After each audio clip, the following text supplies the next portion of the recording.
tonight, and they're getting closer and closer to doing something they haven't done since 1997. And tonight, if the Orioles win, they'll be the champs of the AL East. So stay tuned, O's fans. Baltimore's magic number is down to 1.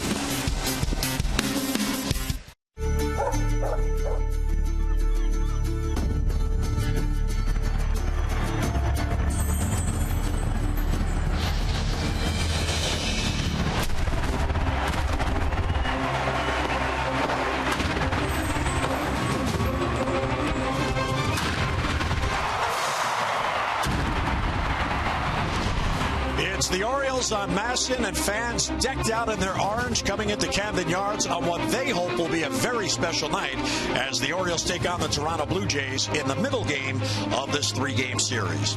And hi, everyone. I'm Jim Hunter. For the Orioles, it all began in mid-February on the backfields in Sarasota. Then came the first 2 months of the season where the team tried to find its way. And then came the surge. 64 wins since May the 31st, tied for the most in all of Major League Baseball. And that brings the Orioles here tonight, where they have a chance to wrap up the division title. And it's been some time since they've been able to celebrate. In fact, it would be their first division title since 1997 when they clinched against Toronto at then Sky Dome.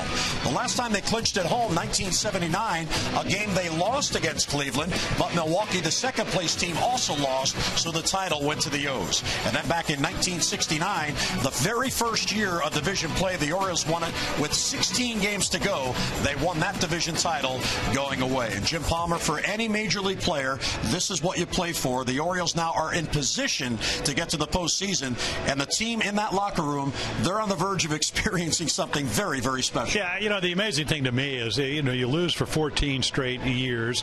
Buck Showalter comes on. Now, if you get, it looks like it appears they're going to win their division, they'll be in the postseason 2 of the last 3 years. I mean, that's an amazing step forward, and it's a time of the year. I mean, you don't have a lot of time to dwell on it because you're thinking if you do win your division, now we got to win the division series, championship series to get to the World Series. But you do have to celebrate the fact that everybody starts equal on opening day. You talk about the acquisitions, your scouts that helped you, Dan Duquette, Vice President of Baseball Operations, the coaching staff, the players. So Buck ties Billy Martin. He said you're only as good as your players. What does Adam Jones say about his players? We're a very resilient team, and through all the injuries, 3 All-Stars not going to be on the roster as you go into the postseason, they've still been able to win 30 more games than they've lost. So it's been an amazing year, and I'll tell you what, there's I think a lot of wins and losses down the road, but I'll tell you what, it's nothing like getting to the postseason. And this would be the first step, but the important step, as the O's would punch their postseason ticket. It's the Orioles and Blue Jays from Camden Yards. Lineups and first pitch are coming up.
Is brought to you by Southwest Airlines.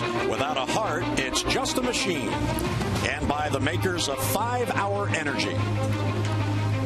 Fans are filing in as the Orioles take on the Blue Jays. Middle game of 3, and what the Orioles hope will be a clinching night and a celebrating night as they try to wrap up the AL East. And among the many reasons the Orioles are in this position is how well they have played within the division. If you look around the major leagues, only the Dodgers in the NL West have a better winning percentage of games within the division than the Orioles in the AL East. The Birds have gone an amazing 41-23 against AL East opponents, and the Orioles have a winning record against all 4 foes within their division. A main reason why they have run away with the AL East lead. Well, it is a lovely night for baseball here at Camden Yards as the Orioles hope it'll be the night that they can celebrate and wrap up the AL East title. More than a hint of autumn in the air. Here's our Train game time temperature. Visit trainsearch.com to find your local Train comfort specialist dealer. It's hard to stop a train, really hard. 72 degrees, winds out of the north-northwest. Humidity at 67%. And we have partly cloudy skies, as you see. Beautiful night for baseball at Camden Yards. So the Orioles got the opener last night. Here's Toronto's lineup for Game 2. Jose Reyes will lead off, then Jose Bautista in the number 2 spot. .399 on base percentage, second best in all of Major League Baseball. Encarnacion, then Lynn, Navarro will catch. Valencia at third, Kawasaki, Pilar, and Anthony Gose for Toronto. And take a look at Ubaldo Jimenez, and it's been one of those tough years. A lot of fastballs, 2-seamers, 4-seamers, breaking ball, mostly kind of sliders with an occasional curveball. And then the changeup, that's the splitter. That's his number 1 swing and miss pitch. 4-9 record. Started out 0-4 in the month of April. Did not pitch well. They did not score a lot of runs. As a matter of fact, they haven't scored a whole lot of runs for him all year long. Really, the numbers are not that bad. The things that hurt you are the 70 walks and the fact that, again, the pitch count is over 18 per inning. So when you deal with those kind of things, very difficult to pitch deep in the game. And then a lot of pressure when they're averaging a little over, 3.3 runs a game for them. And the fastball's high, and it's 1-0. We are underway, and Jose Reyes booed by the Orioles fans as he stepped to the plate for his part in the incident last night. Check swing, and it's high, ball 2. Chad Fairchild has the plate tonight. For Ubaldo, Jim, if he can get through this first inning, it could be a good night for him. Well, the perfect scenario would be that he gets through the first inning, and it's not easy. We saw Chen have trouble last night, gave up a run, and was saved by a couple of strikeouts, and then a great play by Nick Markakis, and then maybe get some early runs. Wei and Chen, not only does he pitch well, he's 16-4, but they score for him. They don't do that for Ubaldo. And a swing and a miss. I asked Nick Hundley before the game about Ubaldo, and he said, look, the guy's a veteran. It's not like I have to go out there and keep him focused. He knows what he's doing. He just has to do it. Yeah. Throw strikes, be aggressive, challenge the hitters, and go after it. Well, it's a matter of executing your pitches, and that's been a little bit difficult for him. I mean, this is his first start since the 16th of August. That was a game in Cleveland. Guy got a guy on, and then Carlos Santana hit a ball over his head about 4:30 to center field. Eventually, in the 5th inning, Michael Brantley would homer, a couple home runs. So, if you're going well, Jim, that's a perfect pitch right there. 3-2. You want to throw a strike. You're forced to throw a strike. Reyes, all of a sudden, looks like the hamstrings well. So, got 3 hits last night. Stolen base. Tried to attempt another steal. So you have to make him put the ball in play. You don't want to walk him. And it's hit right to Flaherty. Hard hit, but Ryan has it. And he'll get it to first, and there's the first out. So defensively, Nick Markakis saved Chen in the first inning last night. Another tremendous play by Nick in right field. Well, that's why he's a Gold Glover right fielder. You got a Gold Glove center fielder in Adam Jones. Alejandro De Aza comes over in the trade from the White Sox. Jimmy Paredes, the third. Hardy, 2-time Gold Glover. And then you got Flaherty, who just made an outstanding plays. And then, a lot of scouts say, Steve Pearce at first base, boy, has really picked up the slack. One of those guys that never really had a position. Well, he's got a position on this club. He can play the outfield, but he's played the heck out of first base. And then you got the veteran Nick Hundley behind the plate. Jose Bautista takes ball 1, now ball 2. Bautista with an 8-game hitting streak, 13 hits in those 8 games, and batting now .285 on the year. Well, second only, again, Carlos Santana of the Indians with more walks. 94 walks. 3-0. One thing about the matchup here, and Jim, you talk all the time about matchups. The Blue Jays really are a very patient hitting team, and they don't mind getting deep in counts. In fact, they prefer it. And then you have Ubaldo, who is challenged to throw strikes with consistency. So the matchup there, that really is the #1 matchup as you look at it going into this game. No, it really is. And, you know, again, these guys can hit home runs. Certainly Bautista and Encarnacion right behind him with a couple of hits last night. There's another strike. Now, the one thing about it, Ubaldo had a couple of choices. I mean, yeah, 4-year deal, a lot of money. And you can throw that out the window because it doesn't help you win. But you expect certain things. He has changed his windup. You know, not going over his head. Look at that, right to the waist. And there's a good splitter.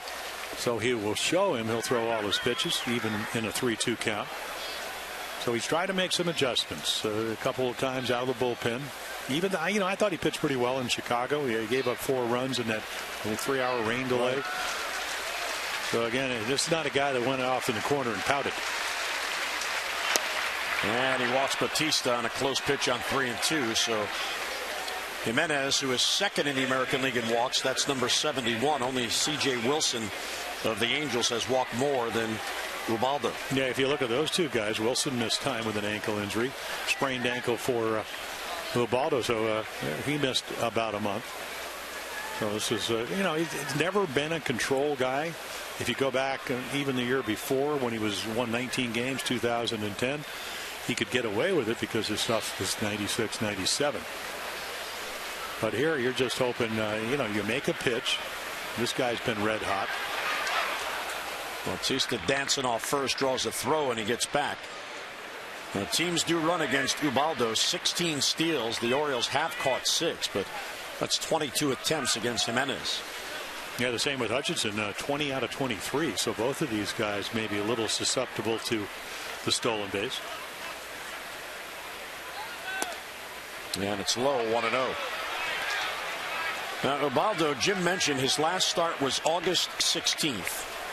That was in Cleveland. He went 4 1/3, 6 runs on 5 hits. He then didn't pitch for another 7 days. August the 23rd, the game you talked about in Chicago. Then another 8 days till he pitched August 31st, which was the last time he was on the mound. And that was just a third of an inning against Minnesota in relief where he couldn't find the plate. So he is pitching for the first time in the month of September, and he hasn't been on the mound in a game action in 16 days. Well, obviously it's not a perfect again scenario to have command. I mean, you got to be able to at least feel comfortable. And in between the doubleheader on Friday against the Yankees, the Orioles winning 2-1 in 11 innings, he did do a little bit of a simulated game. I mean, I think it was Quentin Berry. It was the third base coach, Bobby Dickerson, Enar Diaz. They were hitting, so it's not like game situations, but they just wanted to hope that he would be a little more comfortable. And there's a strike, 3-1. You know, there are times, and I think this may be one of them, Jim, where, you know, if you watch batting practice, the hitters know what's coming, and they pop balls up and they line out at people. That's kind of the, I guess, the philosophy you have to have. Throw it for the middle of the plate. It probably won't go there. And then maybe you'll just get a ground ball at somebody, or maybe Encarnacion will pop it up. As good as he is, 32 home runs this year, even though he missed about 5 or 6 weeks with the quad problem, and 36 home runs last year, he occasionally does make outs. From 3-0 to 3-2. Ubaldo is a strikeout pitcher. He averages just over 8 per game. Bautista runs, swing, and a foul straight down at the plate. Just got a piece. And Bautista back to first. Yeah, real hard because he's running to ever double anybody up, and that's the problem when you go 3-2. Unfortunately, that's just one of the things that I think that Ubaldo's going to have to deal with. But you make a good point. Tried and averaging 18 pitches per inning is already at 20. So maybe you can get a double play here. Bautista runs again, swinging a foul. And that's a real good splitter. I mean, that's a pitcher's pitch, 3-2 count, and gives you an idea. You talked about it last night. I mean, one of the more amazing numbers last year is the fact that Encarnacion hit 36 home runs. Hit 285. He walked more than he struck out. Right. 530 times at the plate, only 62 strikeouts. So while he's a power hitter, it's one of those rare breeds in the modern era that he's still able to hit the contact and drive the ball. He's about to see the 8th pitch in this at bat. As Ubaldo fell behind, Bautista runs again, and it's ripped into left field, and that's a base hit. That's going to head all the way to the wall. Bautista's going to round third. He will come around to score, and there's an RBI double for Encarnacion. So Encarnacion wins the battle. Ubaldo couldn't put him away, and just as they did last night, Toronto grabs a 1-0 lead here in the first. Yeah, a matter of you get to see 8 pitches, and look where the 8th one was. I mean, it's belled high in the middle of the plate. Hundley goes to catch it. No way that's getting by him. So in an ideal world, what you'd like to do is, with 3-4 pitches, be able to throw enough strikes to get the hitter to entice it. But to the credit of Edwin Encarnacion, you can see 26 doubles. He fouled off some pretty good pitches. Well, Ubaldo has been behind all 3 of the hitters, and here's Adam Lynn, the cleanup hitter. So he pinch hit last night, but he, in his last 2 games coming into last night, he hit home runs. And he hit him the other way. And that's usually when he's seeing the ball well. And you can see last night, off of Tommy Hunter, popped up left side of the field. It's a nice little number right there, isn't it? So Ubaldo gets ahead of his first hitter, and a swing and a miss, got a fastball by him. That 90 looks 96. Just explodes in there. Well, that's what they try to convince him. As you look at Adam Lynn's power zone, and one of those typical power zones, inside middle.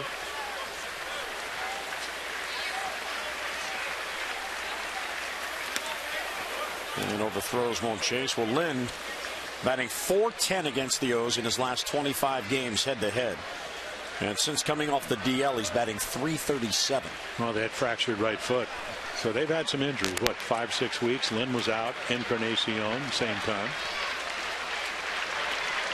And then Lowry's been hurt most of the year. So you lose your third baseman. And he struck him out.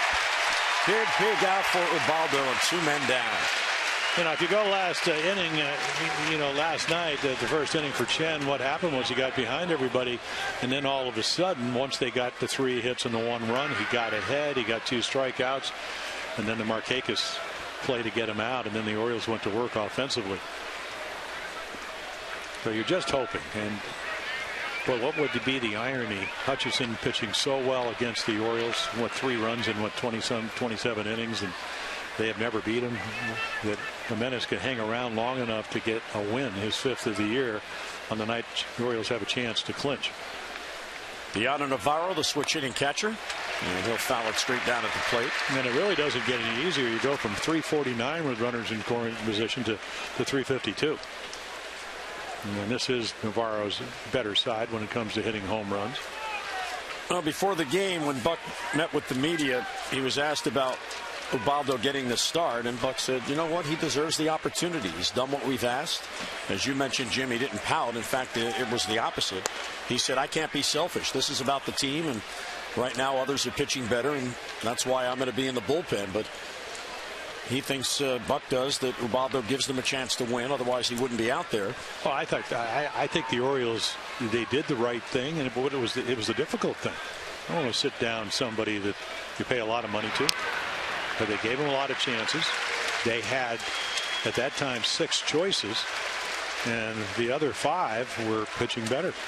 So you're in the middle of the pennant race, and I think he understood that you need to put the team ahead of yourself, and he did. I mean, very difficult, I think, for a lot of players, a lot of people to subjugate their ego for the good of the team. But he raised his hand and said, hey, I'll do whatever it takes. So he's ahead of Navarro 1-2 after getting ahead and getting Lynn. And he struck him out. Ubaldo minimizes the damage. back-to-back Ks after the RBI double. The Jays get a run, but strand one. We'll head to the bottom of the first. Here come the O's.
Get in the stadium, they're hoping to be part of something special.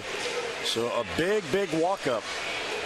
You know it's a big walk-up when they're still not in, and we head to the bottom of the first. Here's the Orioles starting lineup, brought to you by Southwest Airlines. Find Southwest Airlines fares online only at southwest.com.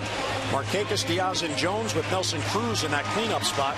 39 home runs, most in the major leagues. Pierce, Hardy, and Paredes with Flaherty at second and Hundley catching and batting ninth. So Drew Hutchinson a couple of years ago, Tommy John surgery. So there's the mix of what his pitches are. 66 fastballs, breaking ball, kind of between a curveball and a slider, but a really good changeup. I'll kind of give you a scouting report. Ryan Flaherty said he's got this fastball that it just kind of rides on you, change up that the bottom falls out, and that's pretty much the way he's been against the Orioles. Really has pitched well against him. Let's see if the Orioles have better luck tonight. And it always seems like he's able to stay out of the middle of the plate. So, Stroman had never faced the Orioles last night, and the Orioles were able to get 5 runs against him. And a strike on the inside corner. And so he misses away and then just brings the ball all the way across the plate. You're looking away. But until you get to 2 strikes, you do have a choice. You can look hard or soft. And a base hit to right field. So just as he did last night, Markakis, after Toronto got the lead, leads off with a single. So the tying run is on here in the first. Yeah, take a look at the defense. Polar, Agaz, and then Bautista, Valencia, Reyes, Kawasaki at second tonight. Lynn over at first. Last night it was Valencia, and then DIONER, Navarro once again behind the plate for the Jays. You like that, boy. You got a guy that's it's tough to handle. Maybe a little different lineup than because Diaz comes over from the White Sox, opens up the hole. And see if Hutchinson can stay away from the middle of the plate. Otherwise, Diaz easily could hit the ball into right field. Slicing the other way, a long run for Pilar. He won't get there, but it fades back foul.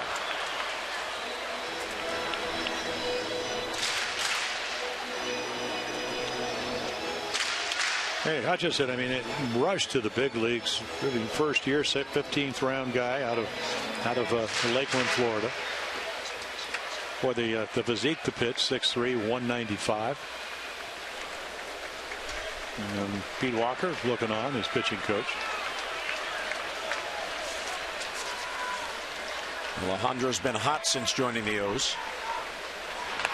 Bunts up in the air, and it hangs up for Lynn.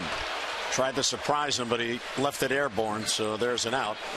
And one away. Here are Jeep inside the numbers, and Jim, here are the numbers you refer to. Hutchinson head-to-head against the O's. Well, he's made a lot of great pitches, and when you do that, I don't think it's ever easy to pitch against a team like the Orioles.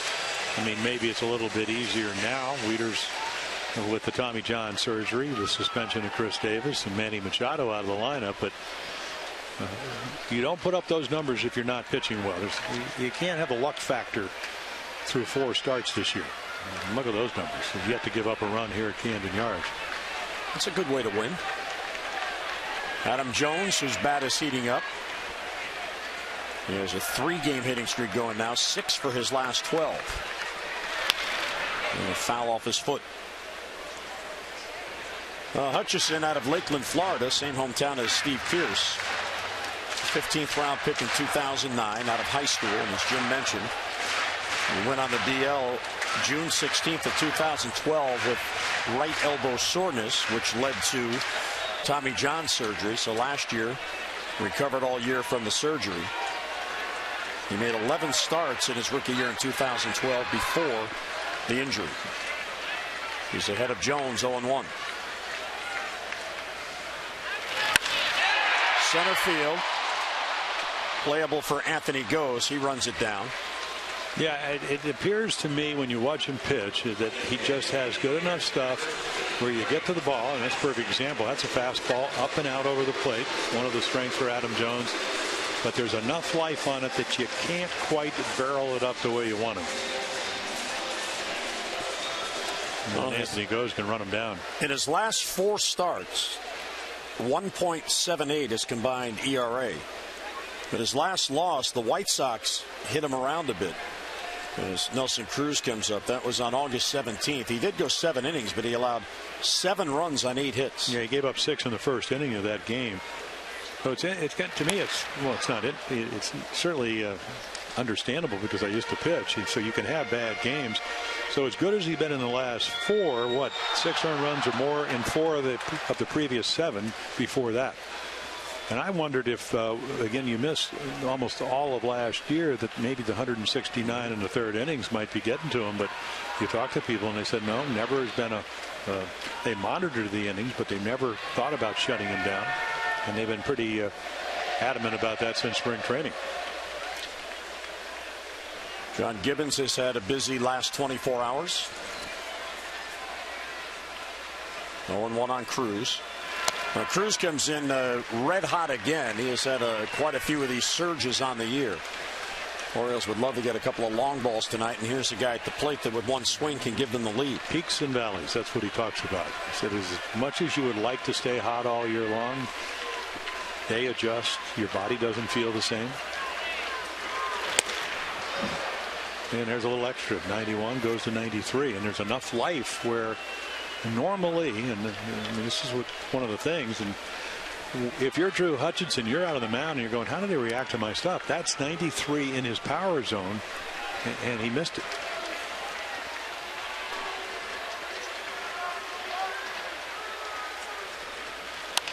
There's a ground ball and a base hit. Squirts on through.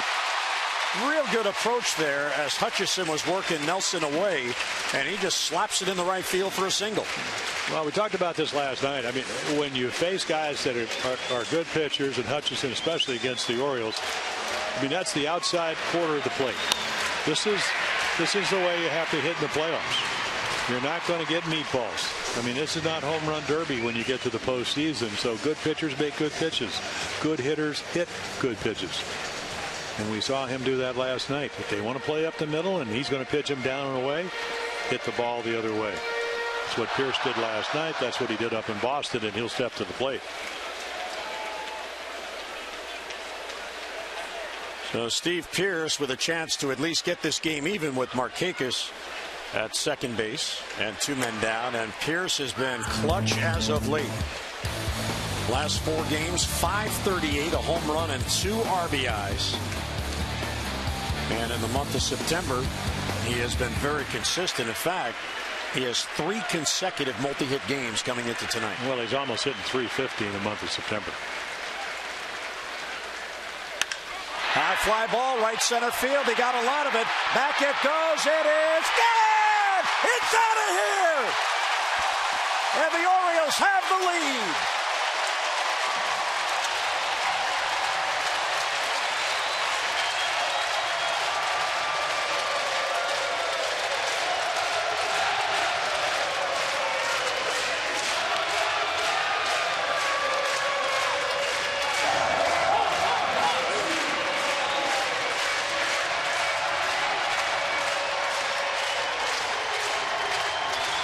18 home runs for Steve Pearce.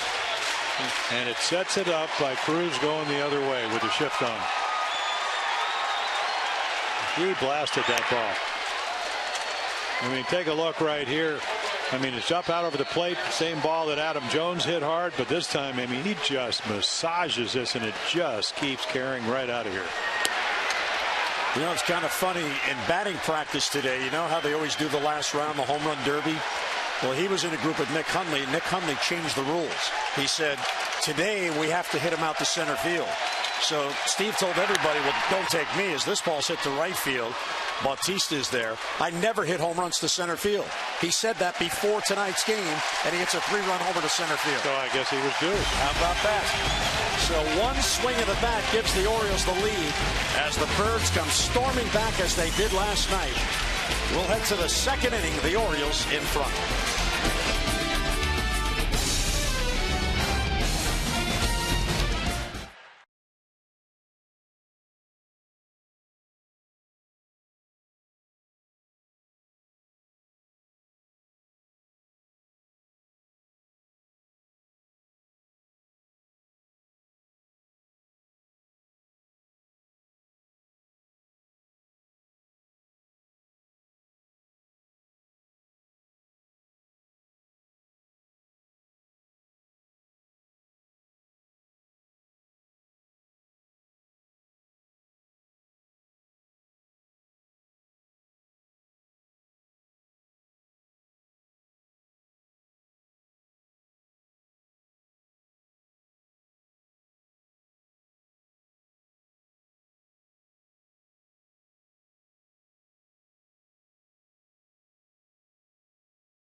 Bernie has won $500 for being selected, and she's already won another $500 for the Oriole home run hit by Steve Pearce, and she'll win another $500 for every additional Orioles home run hit tonight with over 175 home runs. In fact, that was number 195 for the O's. The lottery's awarded over $150,000 to all its contestants this season. Play the Orioles scratch off today for a chance to win up to $60,000. Find out more at mdlottery.com/Orioles. And there's a strike. So you give up a run. The Rockian theory once again. You give up a run, you get 3. Brad Brock he gives up a run, they get 2 to win on Friday. He does it on Sunday night. You know, again, yeah. Now here's what I want to know. You have a T-shirt deal working, the Brockian theory? I think you're on to something here. I love it. Yeah, Brad Brock, I mean, he's just trying to make the club. He's 7-1. It's a new phenomenon. Yeah, Valencia will take a strike. Well, Greg Bader, the Orioles vice president of communications, sent me a note. I was curious. We saw that long line of the walk-up earlier. And Greg said since the end of the game last night, because fans can go online and buy tickets at Orioles.com, the 1-2 is slap foul.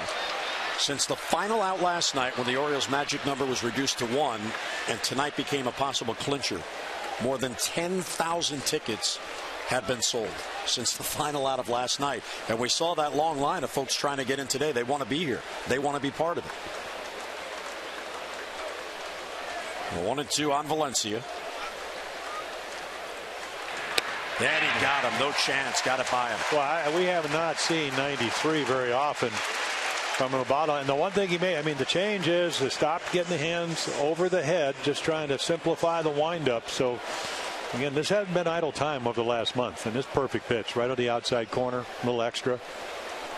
If you were with us last night, Danny Valencia, you got to see him play last year. Pretty good player. but a pull hitter. So you made your pitch. He tried to pull it. And right here, take the bunt away. Right here, Kawasaki's going to try to get on. Slashing type hitter.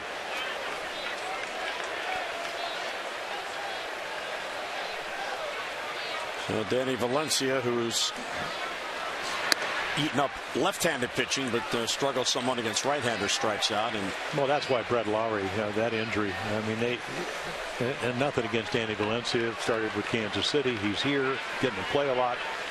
But Lowry can steal bases. He can hit home runs. Great range at third base. Haven't been able to stay healthy. Now, this is a guy you want to earn his way on. He's a slap hitter. Kawasaki has spent some time in the minor leagues, and Ubaldo falls behind 3-0. Interesting contrast in this matchup tonight. There's a 4-pitch walk, and it doesn't look as if Mr. Fairchild is being very generous with the strike calls here. Well, sometimes you have to earn them, and he's not the type of guy that's going to be consistently wherever the glove is. As a matter of fact, tonight, just kind of watch where Hundley's glove is and where the ball goes. Now, what they've been trying, talking about Dave Wallace, Tom Cheedy, Oriole pitching coaches, is your stuff is good enough, it moves enough, it runs enough, you can get ground balls, so you don't have to be perfect. And I would venture to say that if Ubaldo throws the ball for the middle of the plate, and as you mentioned, over 70 walks, it's not going there. Let the natural movement get you some outs. Kevin Pillar takes high. Yeah, it's a tight zone. So, the way you worded that, though, sometimes you have to earn strikes. See, to me, just as an observer, that bothers me. It's supposed to be a strike zone. No. I'm saying well, every umpire strike zone is different. I mean, one of the great umpires in my era, young umpires, was Steve Palermo. I was 1-8 with him. The only time I ever won was one of the years I won 20 games. I think the last time. And it wasn't a good matchup. He didn't call the high strike. I wanted the high strike. I didn't think he called the ball off the corner. He told me the plate's it's not 17 inches, Jim. You can get that extra 2 inches if you're around the plate. And that's probably true. So you can take a 17-inch plate with good command, and you can make it a lot wider. And then you get the umpire to buy in it. That's kind of what I'm. Well, you're right. I mean, you think they want to be out here all night? They want to call strikes. There's one. And you could see the approach of the Blue Jays. We saw the patience last night, even more so tonight. They're expecting Ubaldo to be erratic, so they're trying to work the count. That will all change if he throws strike one. There's about a 100-point difference. And until he throws strike one, they will wait him out. Kawasaki runs, and it's slapped foul. A hit and run there with the 1-2 count. Kawasaki rarely runs to steal a base. In fact, he doesn't have a steal all year. But talking about this matchup, you have Hutchison, who has just been the dominator against the Orioles. 3-0 in 6 starts in his career, 2-0 this season. Ubaldo has never beaten Toronto.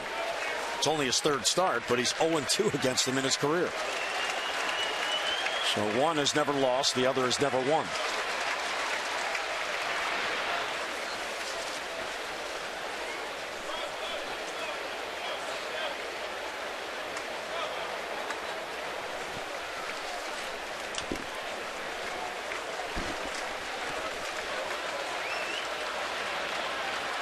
I should have clarified that this year. Yes. He hasn't won. Yeah, he's 2-3 with an ERA a little under 5 runs, with 5 quality starts and 7 career starts against Toronto.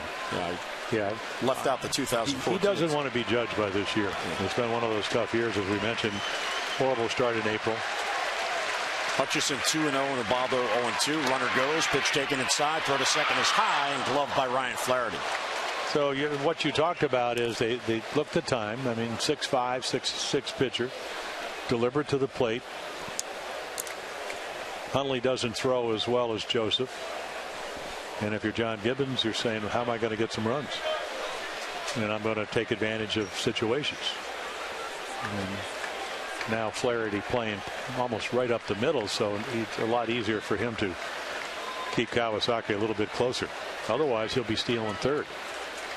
But then again, you better make it if you're already in scoring position with 1 out. That is the 20th steal against the O's when Hundley's behind the plate. He has caught just 4. But again, as Jim mentioned, that has a lot to do with the pitcher, and that one's inside. So from 1-2 to 3-2. Well, this is really, I mean, the story of this year. And everybody, you get back on your toes and your heels if you're a defender, and he doesn't want to do it. It's command issues. And then the pitch count gets up. They get to see more pitches. And there's a walk, so he lost him after getting ahead 1-2. It's his 3rd walk in an inning and a third. Well, just a reminder, as you enjoy a cold one, to look forward to Miller Time later in tonight's game, brought to you by Miller Lite. Steve Pearce, 3-run home run in the bottom of the first, has the Orioles in front. Kawasaki and Pilar, second and first with 1 down. And as you saw, Pearce is playing behind the runner. Here's Anthony Ghost, the number 9 batter. Inside, 1-0. Now, Buck also said before the game, when he felt that Ubaldo deserved this opportunity to pitch, he also said that it actually works out better, it slots better in case Ubaldo has a short outing, because the pitchers who would follow him are accustomed to doing that as Ghost pops it up.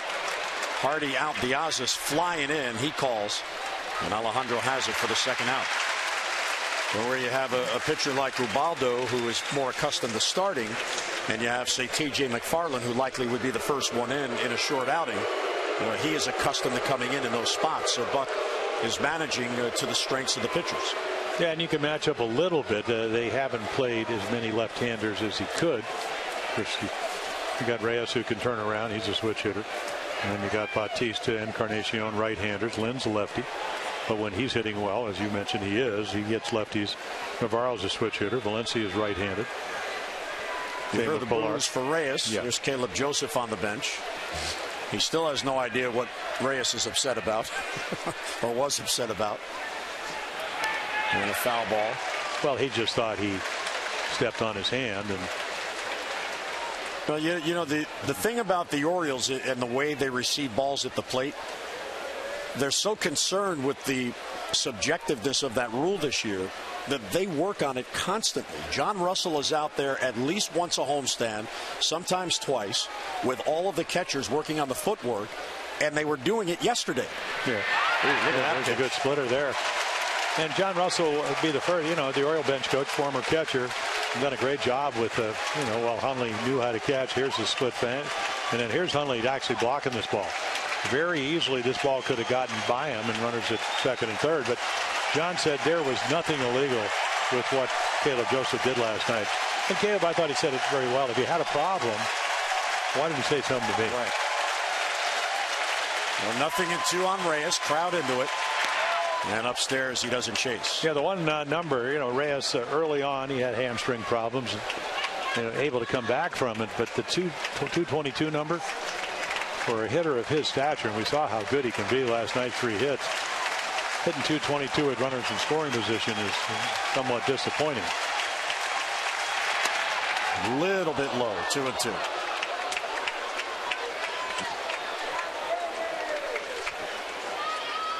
There's not much difference, lefty versus righty, for Ubaldo. Lefties 251, righties 253. 5 of the hitters in this lineup tonight for Toronto will bat from the left side. The other 4 right-handed batters. Line to right field. Markakis comes in on it. He'll have to play it on a hop. Kawasaki coming to the plate. Here's the throw home. He is safe. And the ball gets beyond the catcher, Hundley, and both runners move up. Yeah, you got to get farther behind. Hundley's trying to maybe catch it like a first baseman and do a swipe tag.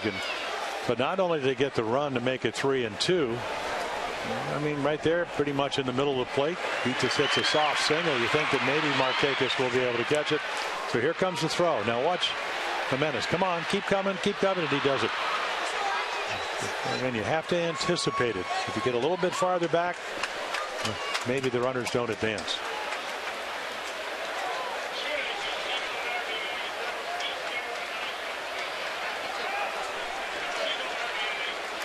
T.J. McFarland now getting loose. So here's the scenario Buck talked about. And they're giving the error to Hundley for not catching that ball. Well, it's a catchable throw. He just throw it, and again, it's game. It's game time. It's real time where you're trying to maybe catch it and make a tag. And I guess the frustrating thing for everybody involved, and even Ubaldo, is that the walks. Walk in the first inning, scored on the Encarnacion double. Kawasaki walks, even though he's yet to homer. Didn't want to do that, but he did. Pilar walks. And you're able to get goes to pop up the left field, and then Reyes gets a hit, and now you're in serious trouble. Well, on the Pilar at bat, he eventually walked. Ubaldo got ahead of him 1-2. And Bautista will take low.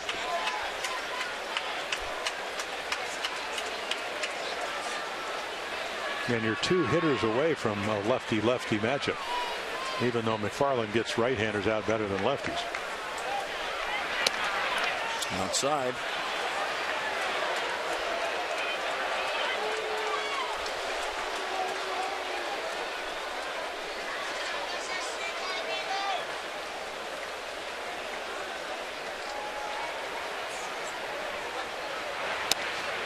Yeah, there's a strike on the corner. And not only a strike, a real good one. Jose Bautista says, I don't want to have anything to do with that. I mean, those numbers, those are in years past or earlier in the year when he's pitching regularly.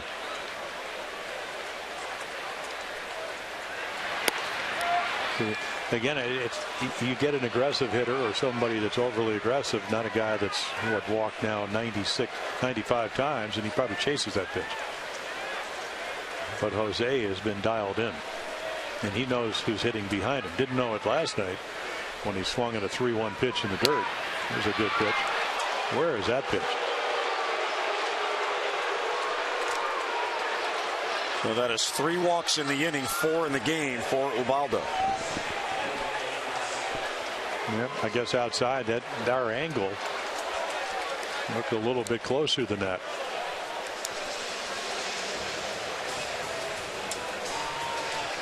A dangerous spot early in this game. Well, last hitter. I mean, that's really what it comes down to. I mean, the one thing you have to be aware of, Buck Showalter knows that people have come here to see him clinch, or at least be in a position. So you start him, you give him a leash, but it's never been a long one. Encarnacion with the bases loaded and 2 down. Goes after it and fouls it back, and there's nowhere to put him, so he's got to be aggressive. Jays are back within a run with that 2-out base hit. And there are times and there are years where, as aggressive as you're trying to be, talking about Jimenez, is that you just can't do it. And that's been one of those years. Not the same guy that pitched for the Indians last year. Bounce to third. Paredes has it. Goes to second just in time to get Bautista, and Jimenez gets out of it. So the Jays get a run, but they strand the bases loaded. Bottom of the second coming up with the O's in front.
Well, Steve Pearce with the 3-run home run. Hashtag I back the Birds. And there are a lot of Bird backers here tonight as Paredes takes ball 1. Flaherty and Hundley will follow. Lower third of the Orioles lineup. We own the AL East. Well, they have this year. Yeah, they certainly have. Paredes high fly ball to left field. That ball's got some carry. Back it goes, and it is gone. Paredes the opposite way. And the O's get that run right back. How about Buck pushing the buttons? Paredes in, and he delivers. Well, when a guy comes in 27 2/3 innings, only giving up 3 runs, you maybe go with a hot hand. Now, there's a reason for it. Machado out with a knee injury. Davis has been suspended, and he had a second home run, first one left-handed, and he drives this ball. The ball is flying here tonight. And another $500 to our Maryland Lottery contestant of the game, Brenda Grier of Glen Burnie. Maybe take a look right here outside. I mean, he gets the ball right where the glove is. It's up a shade. Well, what's your approach? Go the other way. And then there's the first breaking ball. So another of the what-if guys coming through. They are now more than what-if guys. They are contributors. And there's a good changeup. So Hutchinson's no different than any other pitcher. You've had some success. How'd you do it? You get ahead. You use all your pitches. Stay out of the middle of the plate. Home run to Pearce. Belt high, middle of the plate. That was just a good swing by Paredes. And down on strikes goes Ryan Flaherty. So there's the first out of the second inning. First strikeout. Jimmy Paredes. He has been a hot hitter. He's now hitting 5 straight games, 6 for his last 11. There's a slider, and they got ahead of Ryan. So now Ryan's 0 for 8 with 5 strikeouts. That's what he was talking about against him. Been somewhat overmatched to this point, but we'll certainly have another at bat or two.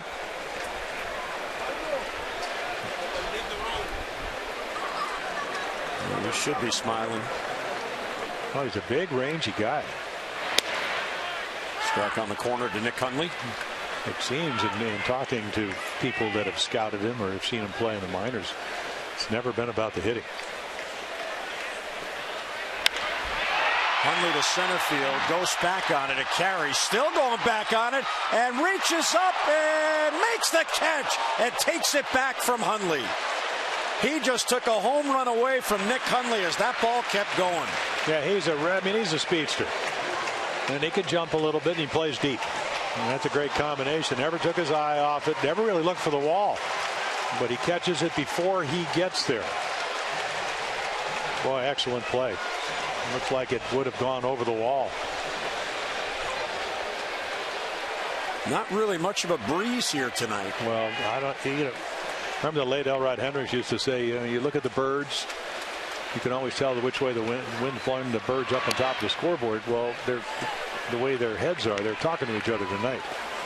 Whatever you're doing, I mean, if you look at and we go a little bit to the left, the other one is going the other way, so the wind could be swirling off the warehouse. 1-1 on Markakis, who singled and scored in the first. So each team has scored in each at bat, and the Orioles using the long ball, and that would be a fitting way to clinch the division, doing it with the long ball. That's how they've done it all year. 74 of their 90 wins have come in games in which they've homered. The O's have won only 16 times all year in games without a home run. Well, you have 2 pitchers. Hutchinson, he's been around long enough to know that they take away those first 4 starts. So tonight they've already gotten 4 runs off him, more than they did in his 4 starts. You got a tight strike zone. You got Jimenez, who struggled all year long. I would imagine there's going to be some runs scored here tonight. Well, there's a 2-out walk keeping the inning going. Well, your first place O's are closing in on the AL East title, battling for home field advantage throughout the playoffs. And for a very limited time, if you place a deposit on a 2015 full or partial season plan and guarantee tickets to attend home games to Game 1 or 2 of the ALDS and other games throughout the postseason, should the Orioles advance. So don't miss out on this unforgettable experience. The sales are picking up, so if you want in, get going. Orioles.com/postseason or call 888-848-BIRD.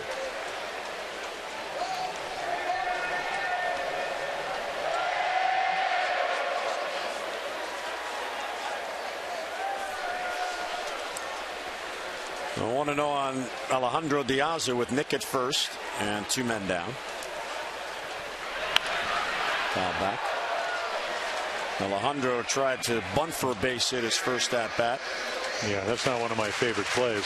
I know the intention was a bunt for a base hit, but with a runner on first.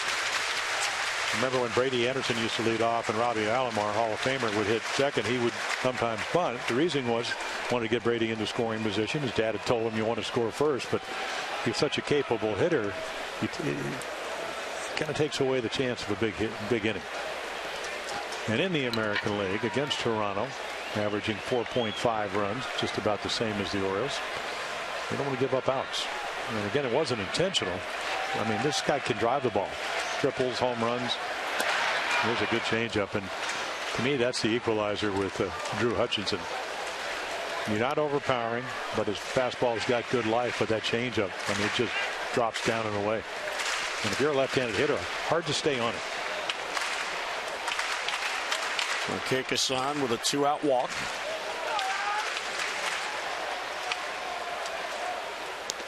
And he gets him. So Diaz goes down on strikes, 2 Ks in the inning.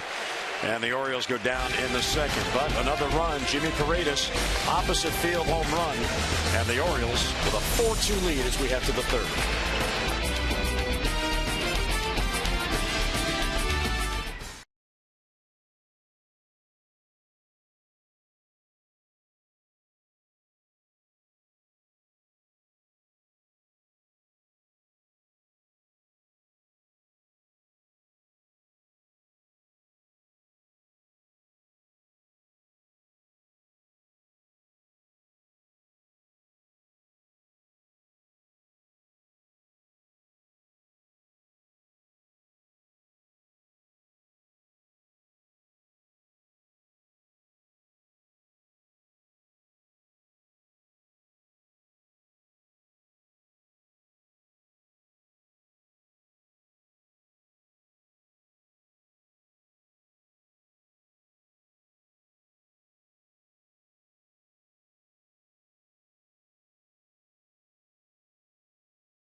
On Masson is brought to you by Southwest Airlines. Without a heart, it's just a machine.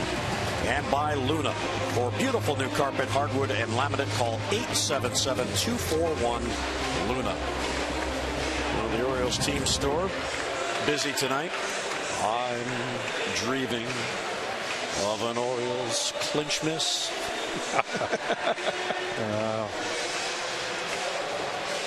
Jimmy Paredes contributing. Well, we got the walk-off hit on Friday, first game of the doubleheader in the 11th inning. Whereas trailing 1-0 after the home run by Chris Young. Came back and won that one.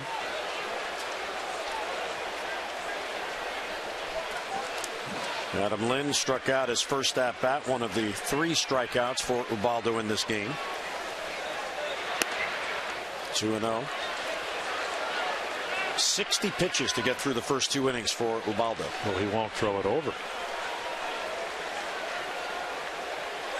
Certainly smart enough to understand that he wants to do it. He just can't do it. Because if you could do it, you'd be doing it. Well, he's got, early in the year there wasn't an excuse, but he hadn't pitched in a month, so. Yeah, in the last calendar month, his last start was August 16th in Cleveland. Tonight, September 16th. He has been on the mound in a game. This is only his 4th time. Yeah, and you try to simulate that. You did the simulated game, throw on the side. Yeah, in fact, they did a simulated game, which was real interesting. In between games of the day-night doubleheader against the Yankees, they got the batting cage out, and Ubaldo went out there and pitched a simulated game as Nick Hundley just took one for the team and shattered some of the paint. Yeah, straight back right into the mask, and a slight pause. Yeah, I went down actually on the field to watch him, and as I mentioned before, I think it was Quinn Berry, it was Bobby Dickerson. We're just trying to get a hitter at the plate and work on the new windup. Weekly hit to first. There's Pierce. Gets a nice charity hop. And one away. Fans, you can follow at Masson Orioles on Twitter.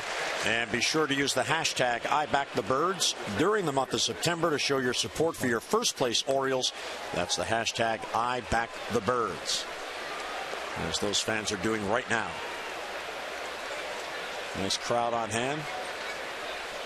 Well, it's growing.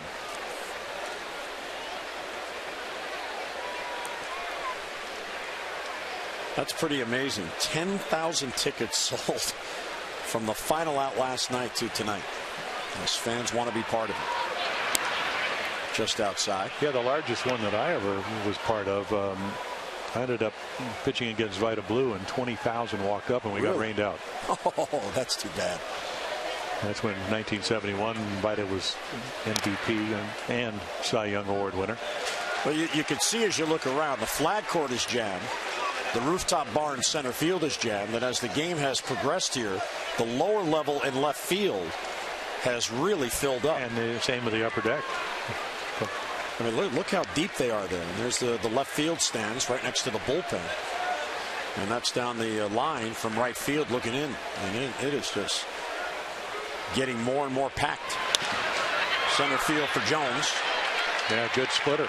So we got a nice little curveball for out number 1, splitter for number 2. And you got yourself some outs.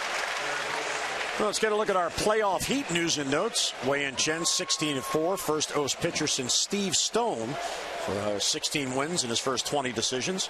The Angels became the first major league team to clinch a playoff spot last night. They clinched at least a wild card berth, but Pujols left the game and Shoemaker left the game. Tigers lead the Central by a game and a half over the Royals.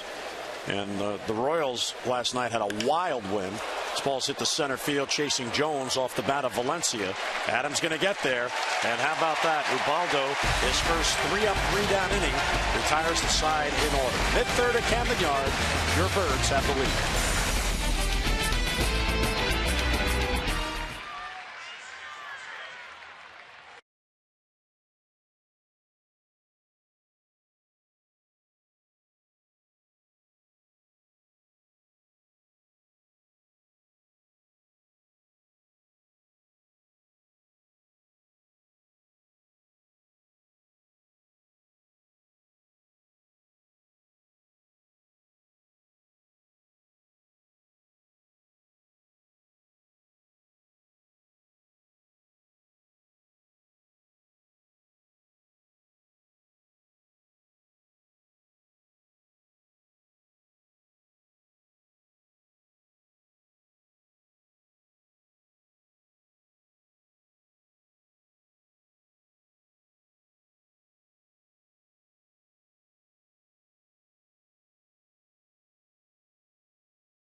September 24th, 1997, the Orioles reclaimed the American League East Championship as they beat the Blue Jays 9-3 at then Sky Dome.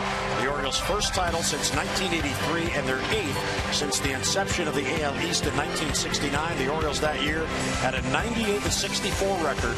They would go on to face and beat the Seattle Mariners in the American League Division Series. Scott Kamenicki, the Orioles' number 5 starter. There's Cal with the celebratory cigar. Scott Kamenicki was the winning pitcher in that game. Rafael Palmeiro drove in 4 of the 9 runs, and B.J. Surhoff had a big game. He drove in 2. Yeah, pretty good team, like an all-star team. Highest payroll in baseball, 1997. Pop the bubbly. That's what they're hoping to do. Here's Adam. Ball 1 outside.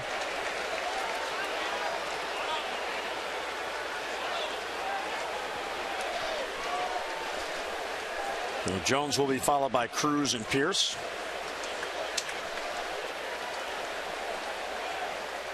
And there's a strike. And with all the folks watching in on Masson and the folks around the wide viewing area that Masson reaches, we'd like to welcome in all those listening in and watching on the Armed Forces Network tonight. And we hope wherever you are, we're bringing a little bit of home to you. And big time atmosphere here. No, is it ever. Yeah, Adam walked up to take batting practice today, and he look at the line in his uniform, and he went like that and spread his fingers maybe 2.5 inches. That's the difference between 300 and hitting pop-ups.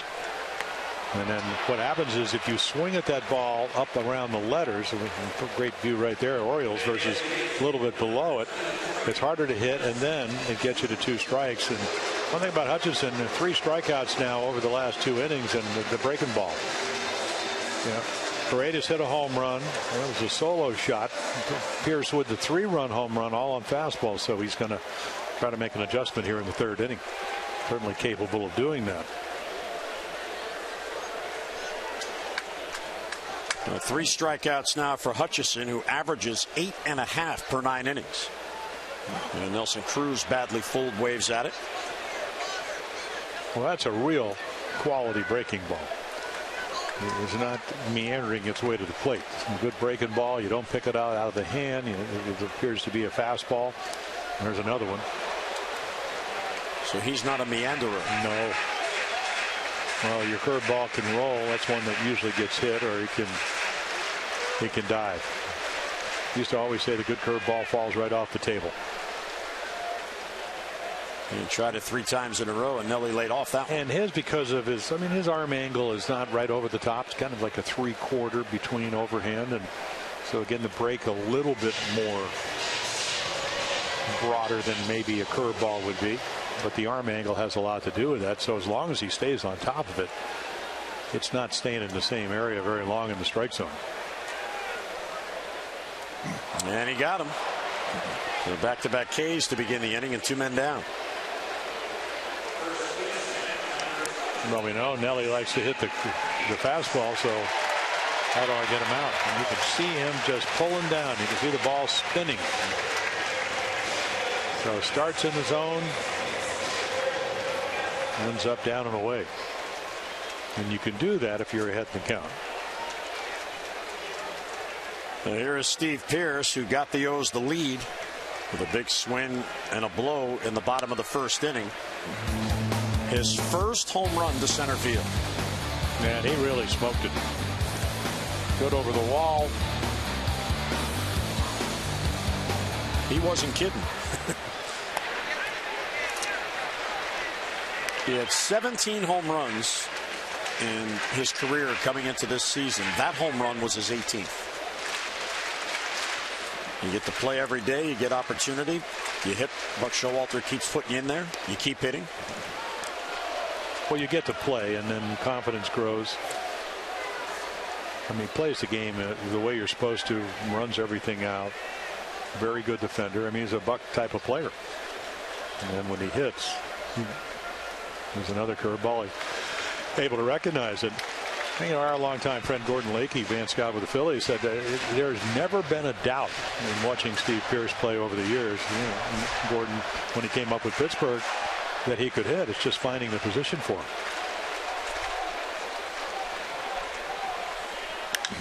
And he got under it. Shallow right center. Ghost is in. Kawasaki's out. Ghost calls him off. And he's got it. So each pitcher following the same path as they each have a 3-up, 3-down third. We go to the fourth with the O's in front.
Game when you help the Orioles support the American Heart Association. The Orioles are serving as the Mission Engagement Chair for the 2015 Baltimore Heart Ball, and through a partnership with the American Heart Association and SunTrust, you can help as well. Visit Orioles.com/AHA now and receive 50% off tickets to tomorrow's games when you donate $10 for each ticket purchase.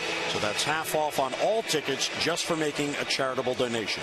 Visit Orioles.com/AHA now. Well, Jim, we have some fans in the booth that won a contest on Masson to get tickets to the game and get a tour, and they follow the social media and they win. Yeah, they did. At Masson Orioles. Up the road, South Lancaster County.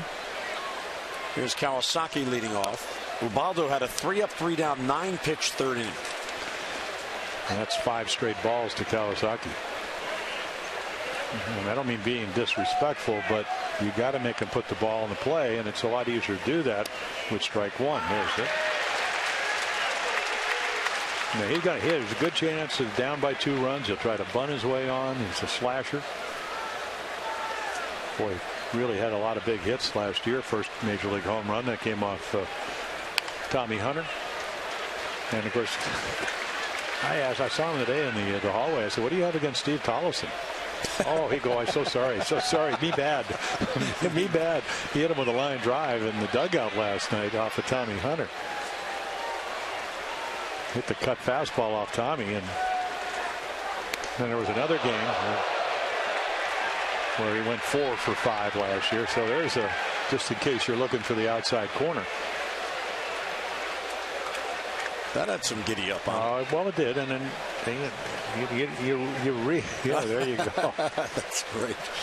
Brett Cecil, bring the glove. Off speed pitch, and he popped it up. Adam Jones will glide over to it.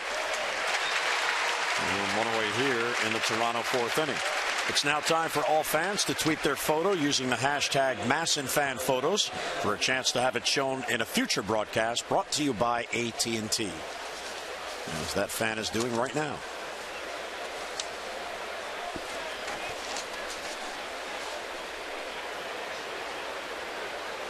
That is 5 in a row retired by Ubaldo since getting Encarnacion on the bases loaded ground out to end the threat in the 2nd inning.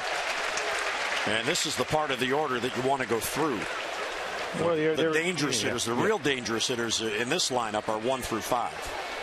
But just, we always talk about it, if they are able to get on, there's a good late running fastball. I mean, look at the late movement on that. So this is a kid that's trying to prove he can play here, getting a chance because of Rasmus, as we mentioned last night. He will most likely not be back. Will be a free agent. And he got him. So there's the formula, Jim. Get ahead, put him away. Well, then you make some good pitches. I mean, you got a young guy. He doesn't want to get called out. We saw last night. This is the way Chen pitched him. I mean, really good year in the International League. 39 doubles, third in batting average, MVP in the International League. So trying to, but he gets worked over there. Really didn't get any pitches to hit. And it all started with strike one. Anthony Ghost shows bunt, and it bounces in there 1-0. I mean, it's a really tiny strike zone. I mean, that ball easily could have been called a strike. Knee high, right in the middle of the plate. Chad Fairchild, a former Little League hitter, does not like pitchers. Just kidding. But maybe you have the scoop. No. I got some scoops, but not that one. Well, you got people. I talked to Tom Davis, the scoop master. When you know, I would expect you to get scoops because you have pizza. Ball and a strike on Ghost. Rolled foul. Another off-speed pitch and a good one. And it's 1-2. So can Ubaldo put together back-to-back 3-up, 3-down innings?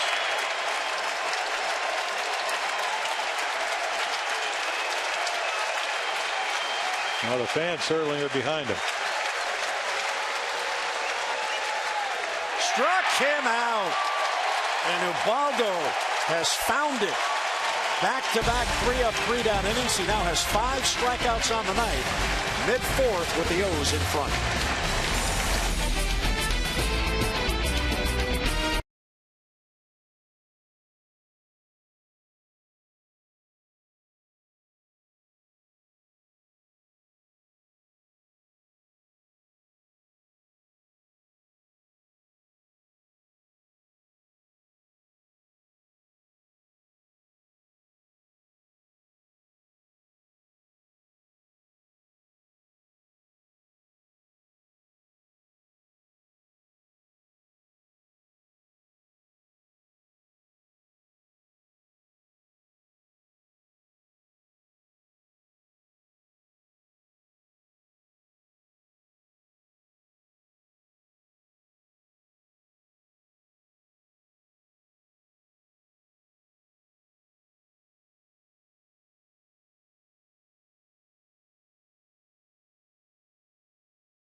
Brought to you by Mazda. There's J.J. Hardy. He'll lead it off 0 for 1. Jimmy Paredes has hit a solo home run. Ryan Flaherty 0 for 1.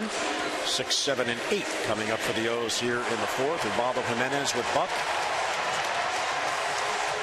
So can that be the thank you very much? We're going to go to the pen. Well, it could be. And,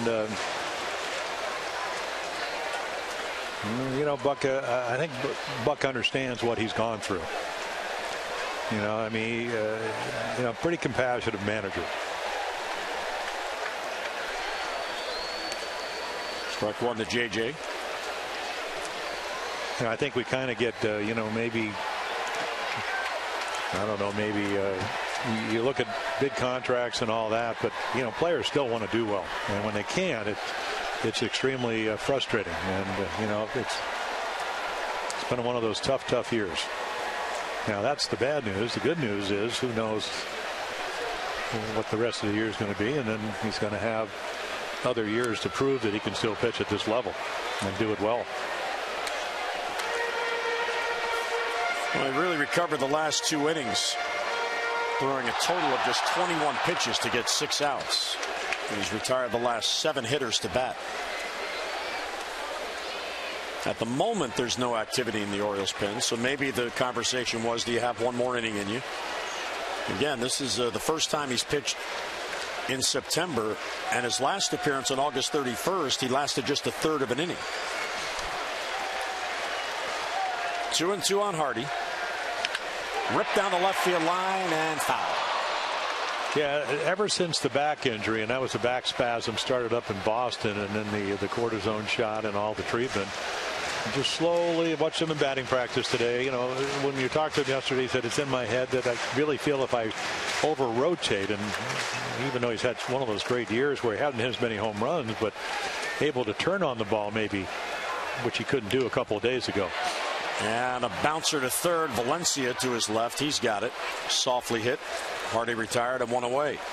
Well, the Orioles have announced that all fans attending tomorrow night's game at 7:05 against Toronto will receive a "We Won't Stop" playoff push T-shirt.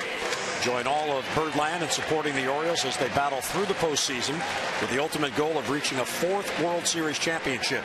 But don't miss the special keepsake of truly historical season. For your tickets, Orioles.com or 888-848-BIRD. Well, a nice little finish to the year with the cap night.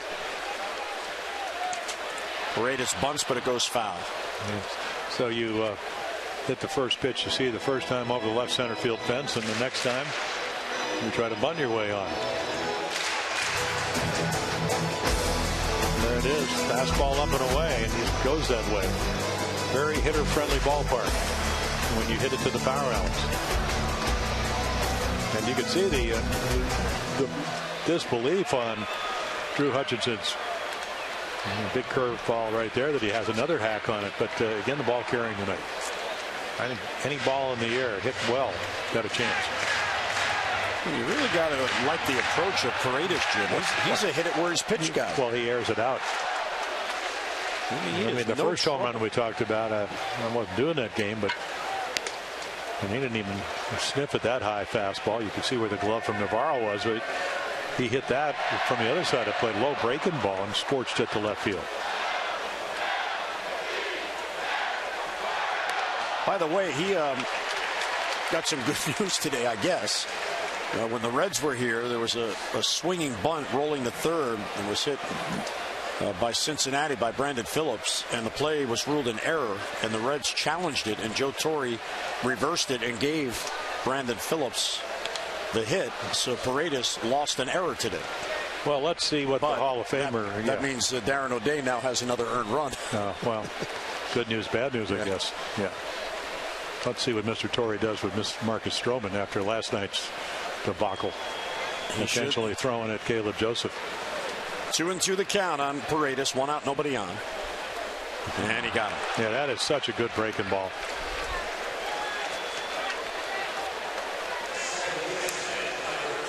Starts as a strike, quick little darting hook, and again, as we mentioned earlier, last inning, the key to get on top and just pull down. Release point so important, and such a feel pitch, the hook.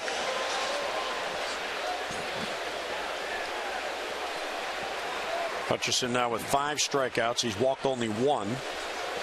TJ McFarland back up. And it looks like he may be coming in.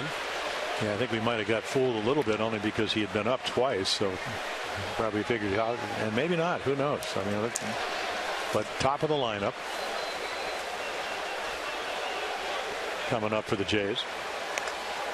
Well, you would expect that a conversation Buck had with him, whatever the decision was, he's told him. So either he asked him, do you have one more in you, or, okay, you got us 4. We have the lead. Thank you.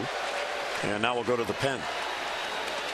The good thing about last night's game, even though Wei-Yin Chen lasted just 5 2/3, Brad Brock, by going an inning into third, he was able to bridge the gap. And that left an inning for Tommy Hunter in the 8th, and then the inning for Zach Britton in the 9th. So there are some rested arms out there. And Flaherty takes all the way on 3-0. Yeah, threw him a changeup, 3-0. How about that? That's a little respect, knowing he's a good fastball hitter. A shift on Flaherty. Valencia goes to the shortstop side of second. Reyes stays at shortstop. Chase foul 4. Yeah. I will say this about Chad Fairfield. As a former pitcher, you always want to get balls off the plate, but he's really calling a good game tonight. The hitters know what's going to be his strike. Pitchers, as we get into the 4th inning, know that he's not going to give you balls off the corner, which is the way the strike zone's supposed to be. And he walked him. So a good at bat for Ryan Flaherty. Get a look at our PNC minor league report, brought to you by PNC Bank for the achiever in you. Garabez Rosa, shortstop at Bowie this year. Jim, he is one of the players that is at the mini camp, the taxi squad camp in Sarasota. He was added to go down there. Had a pretty good year for Bowie, just in case. And when the back spasms began to creep up with JJ, they wanted to have another defensive-minded player at that camp. So Rosa, who had a good year and is known to have a good glove, he is down there getting ready. Another one of the what-if guys. Yep. Isn't it amazing when the Orioles were losing, they used to call Sarasota the black hole? You know, you're sent down there and, you know, may never see you again. Now, all of a sudden, it's where they rehabilitate people and do all the rehab work and whatever. And 1-0 on Nick Hundley, who was robbed of a home run his first at-bat. And there are the signs here at the ballpark, how far and what direction you need to go. See, that's why our good friend, the king of swing, Terry Crowley, he leaves Cockeysville, 33 miles down the road, spreading his magic. When I was looking over the clinching games that we went over in our open tonight, I saw in the game that when you clinched in 1969, the Orioles, he had a big game at the plate. Bro, had a lot of big games at the plate. One of the premier pinch hitters. Sit around the bench and then try to hit Goose Gossage throwing 98, turn it around in the 9th inning. 2-1 on Hundley.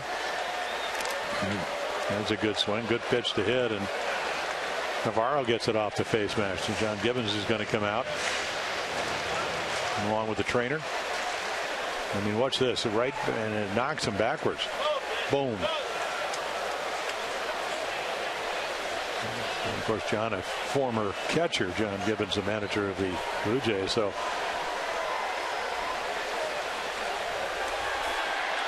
Navarro does the majority of the catching. Josh Tolley came in the trade from the Mets with R.A. Dickey because he's his personal catcher, the knuckleballer.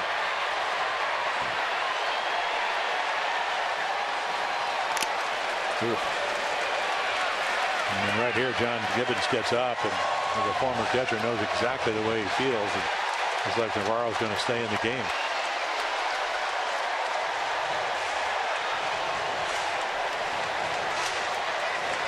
It's not a thankless job because everybody, I think, who's ever played this game realize how important catchers are. But it's a very, very difficult job to do. The mental and physical toll it takes to catch at the big league level, 115, 120, 25 games, is just amazing. He's still thinking about it.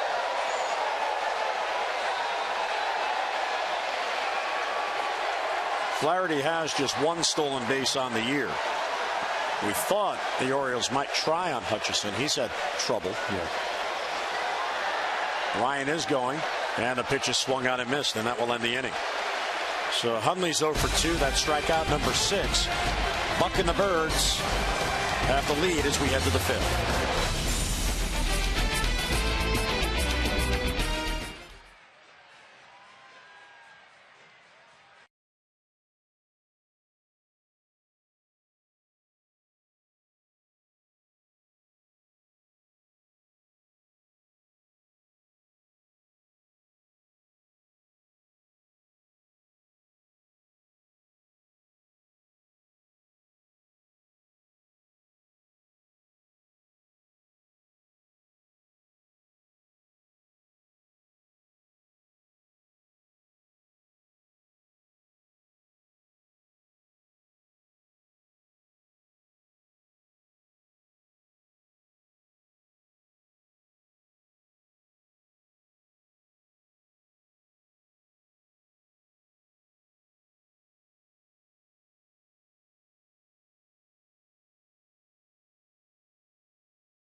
see bang for the achiever in you. And by AT&T, mobilizing your world. What a beautiful night here at Camden Yards tonight. A lot of anticipation in the air. These fans have turned out. They want to see the clincher. Orioles want to give it to them. Yeah, and there's one team that doesn't want that to happen. That's the team that'll be eliminated. The guys in blue. Yankees were eliminated last night with the Orioles win in their loss. A walk-off 1-0 game at Tampa Bay last night on a base hit by Zobrist.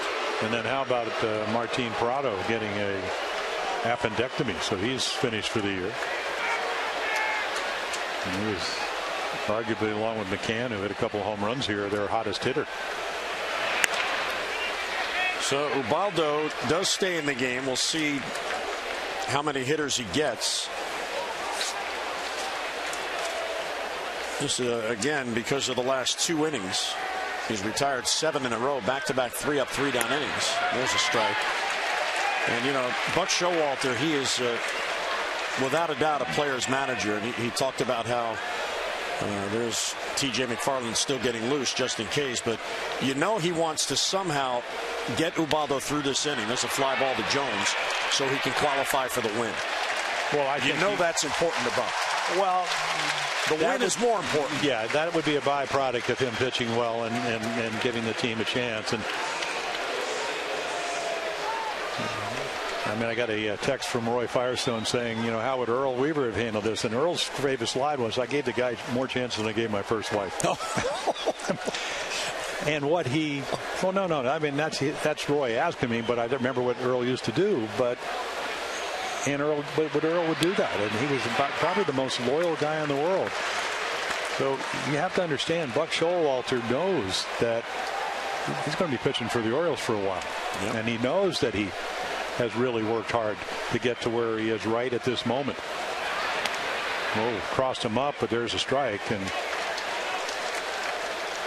yeah, and wow. Bautista's thinking, wait, didn't that hit the guy? No. I mean, he's looking breaking ball, and it almost got his wrist off the bottom of his glove, and then maybe the shin guard. Okay, 1 fastball, 2. Well, no, you think, but the game speeds up, especially when somebody's struggling. And I don't mean it at the moment because he's not. But he knows, you know, Bautista can hit, and if he doesn't hit, he can walk.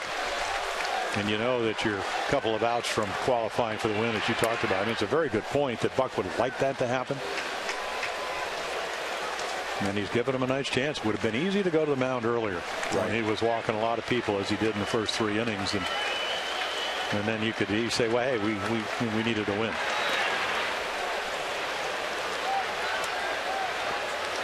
So now it's up to Ubaldo to be able to execute his pitches. It makes the decision a tad easier that it's a 2-run lead. Man, this is Toronto.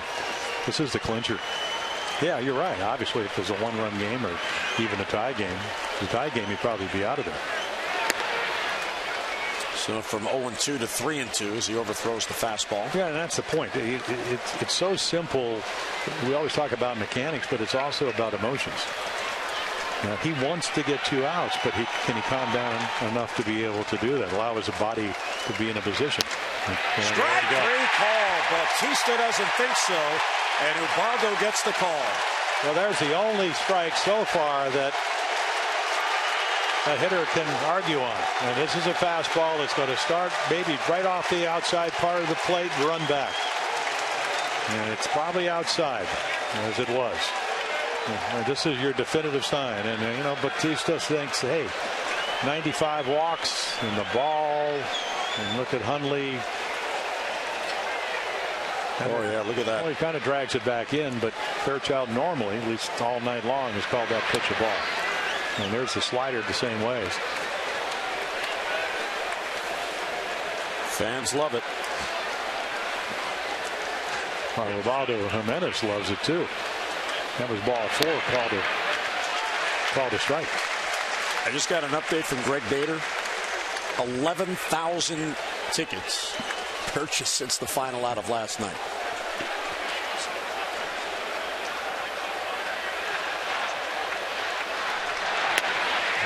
a strike. Good fastball with late movement. It is so hard when you start the season out 0-4 to relax. I mean, those 4 losses never go away, and that's kind of the way it's been for Ubaldo.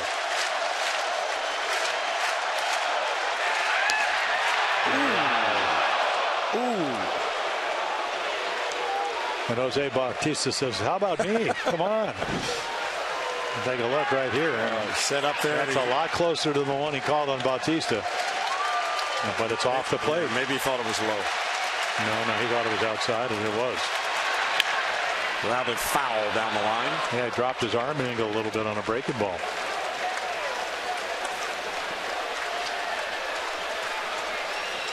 Well, you know, there are times when you're out on the mound and you're saying, boy, can I really get a break? Fortunately, sometimes the game doesn't work that way. Well, they hit one at somebody, and sometimes it happens. Well, let's see if it happens here. Upstairs. Another 3-ball count. And there's a lefty on deck and a lefty in the bullpen.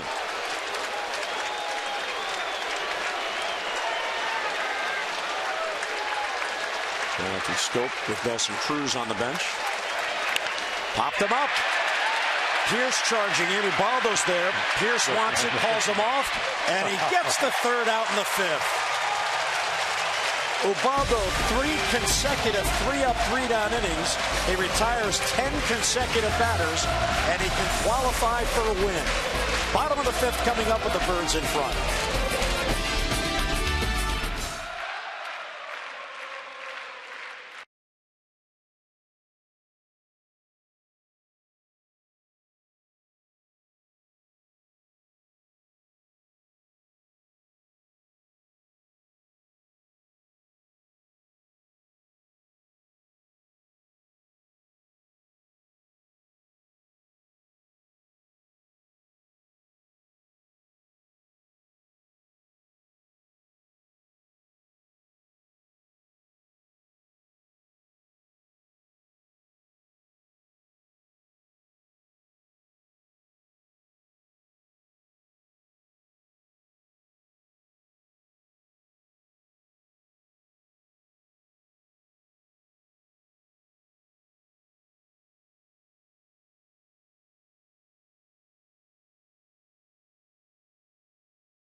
See and do on the beaches and islands of Sarasota on Florida's Gulf Coast. Go beyond the stadium to the top beaches in the USA.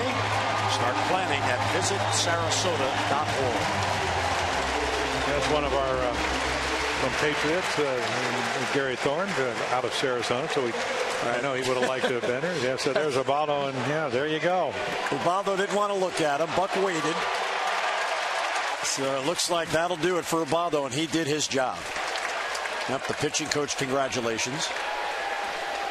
No, he faced 7 guys in the 2nd inning. They hit 3 walks. It was a pre-dent defense and then retired 10 in a row. Boy, did he right the ship tonight. Nick Markakis leads off. So the bullpen, it looks, and Ubaldo did go back out for the 5th. We'll need to get 12 outs to wrap this up. And you'd like to, we always talk about it, add some more. Yep. But Drew Hutchinson, the 3-run home run, the Pierce solo to Paredes, and all of a sudden he's pitched a lot better. Went to the breaking ball, and then of course the minute you get that over, it sets up all your other pitches. And there are nights. That's a great thing about having 3 or 4 more pitches. You know, you always need more than one. I mean, most guys do.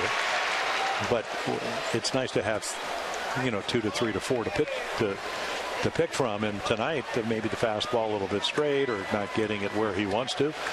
Both of the home runs on fastball. So again, this is a young pitcher when he's only, what, 23? Yet he can still pitch. 24, turned 24 in the middle of the season. And then coming off Tommy John surgery 2 years ago. Amazing story. Markakis fights it off to stay alive. Nick has been on base twice.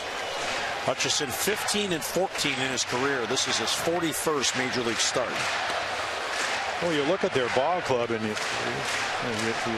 get all kinds of innings. I mean, Mark Burley, now 14 years, 30 more starts, 10 or more wins. He's 12 and 9. Dickey 13 and 12. Both of them with veteran guys with ERAs under 4 runs a game.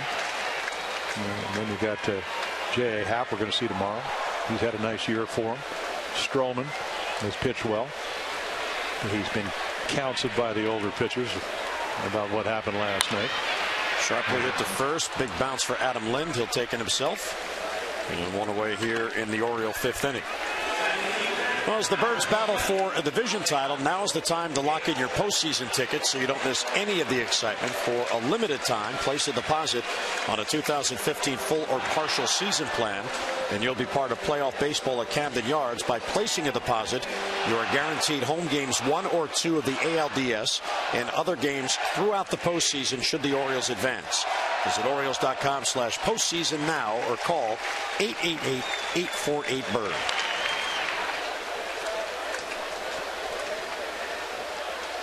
'83 World Series ticket replica. The Phillies. Line drive to Cal. My last win on my 37th birthday. Good changeup. Real good changeup. Alejandro has popped up a bunt attempt and struck out. Isn't it great to have a pitcher at 24 coming off Tommy John surgery, first full year, that if you go through a scouting report actually can execute those pitches? Doesn't mean he's not going to make mistakes, which he's done. But he's got a live fastball, really good breaking ball, plus hook, and then a changeup to go with it. Got to be pretty comforting if you're Pete Walker, their pitching coach, saying, hey, okay, this is the way we want to pitch, guys. Diaza, where does he like it? Thigh high inside plate. Let's stay out of that zone, get him out with curveballs and changeups.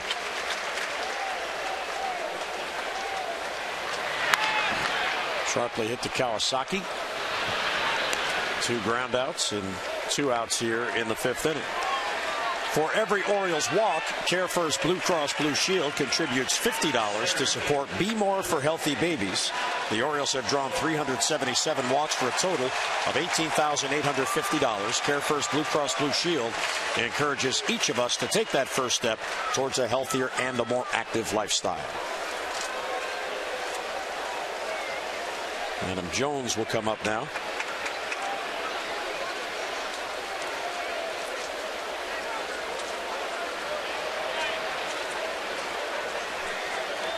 Since the home run by Paredes, he's retired 11 of 13 batters, and the only 2 Orioles to reach got on by a walk. TJ ready.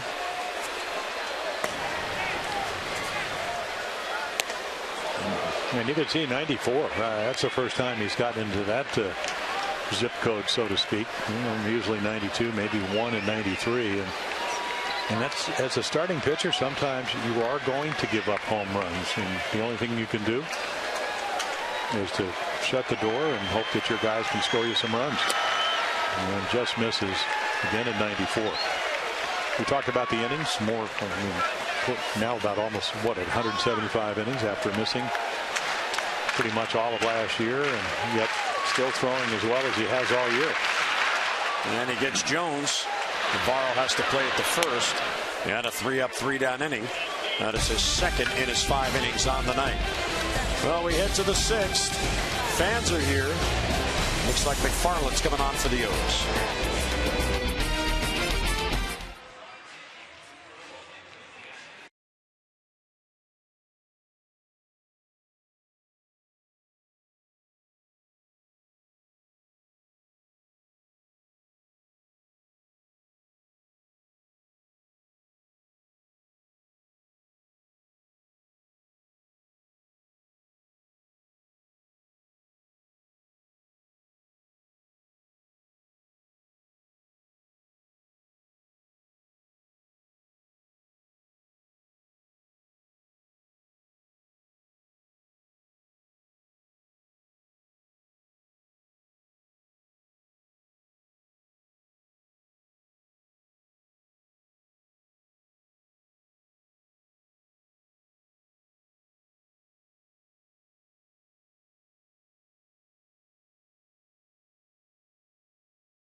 Anaheim.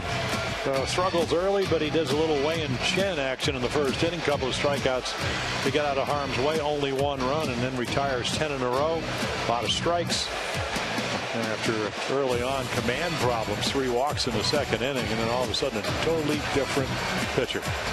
So he will leave with a 4-2 lead, giving the Orioles a chance to win.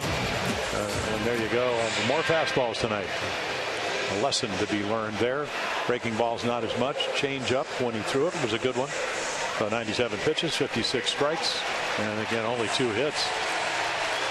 So your M&T the bank call to the bullpen, brought to you by M&T Bank. When Baltimore succeeds, we all succeed. And TJ McFarland will come on. Sinker baller. The breaking ball, swerving slider, and occasional changeup. The record 4-2, ERA under 3 runs a game, more than hits per inning, ground ball pitcher. So as we mentioned, righties now, the numbers from lefties have gone down, the numbers for right-handers, but one of those guys that can give up some hits, but hopefully when he is pitching well, his last start against the Yankees, he can give up hits but get out of innings with ground ball double plays. Well, he's got 3 consecutive scoreless appearances. That's right, you can't spell October without O. 5 innings over his last 3 appearances, Jim, and no runs for TJ. Yeah, Chad Fairfield. And I don't know what happened. That ball looked very catchable, and I don't know if he crossed up Nick Hundley, but Fairchild gets hit. Chad taking one off some part of the body.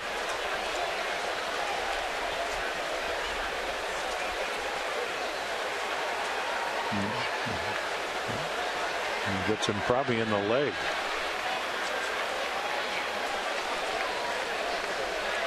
So it was a ball, 1-0. I thought it might have been one of those where it was a strike on the cross-up, but it did go off Hundley's glove off the plate. Well, it was close to being a strike.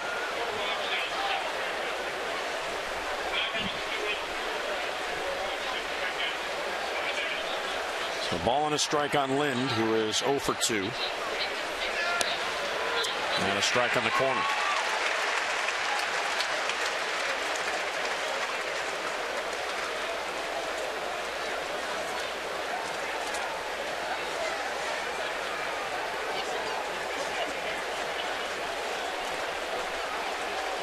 Navarro on deck as a switch hitter, then the righty Danny Valencia.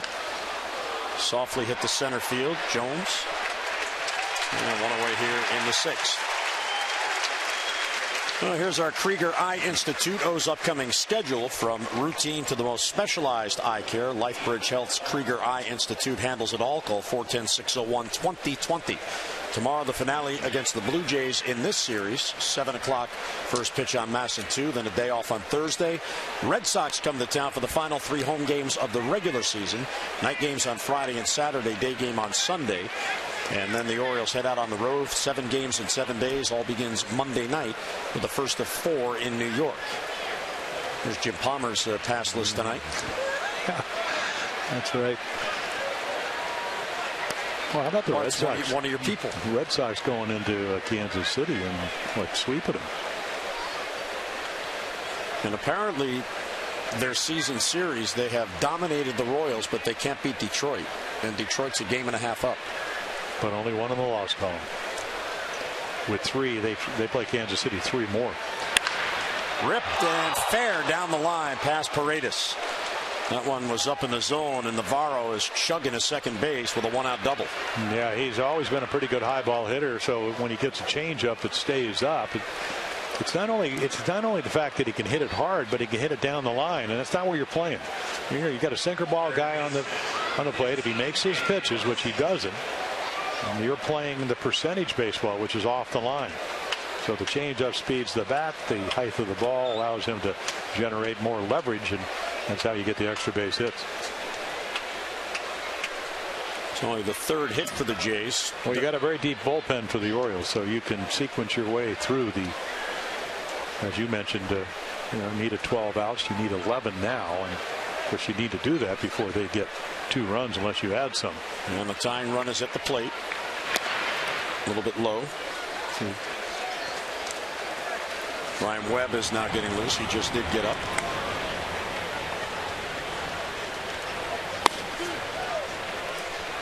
And we mentioned last night, .330 hitter Danny Valencia against left-handed pitching.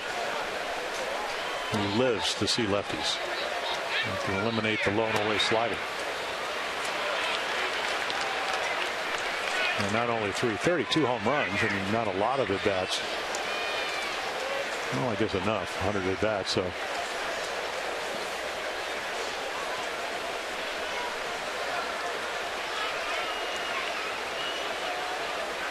Now 2-0 on Valencia, who is 0 for 2. Right back to McFarland. Checks the runner and gets Valencia 2 men down. Yeah, very athletic guy. Played a little basketball in high school, out of the Chicago area. Well, how about the turnaround of this pitching staff? Well, you know, you talk to Dave Wallace at Dom Chidi, they'll say, listen, we're here, we're new, but it's up. I mean, these guys have really taken steps forward. The bullpen, you know, in fact, you get Zach Britton, who's one of as good as any closer. So it all kind of, you know, Tommy Hunter, closer early. He comes back. The starters have been magnificent. You know, Chen won 16 games. Tillman pitched really well. You're going to get a pinch hitter, John Mayberry Jr. coming in. Home run power. Those are the numbers after coming over from the Phillies. Came into the last night's game, what, 3 for 4? Game tying home run, a missile off of Jake McGee on Sunday to tie the game up. And he's got 4 pinch hit home runs on the year, including one the other day that tied the game in the bottom of the 9th against Tampa Bay, a game they would eventually lose.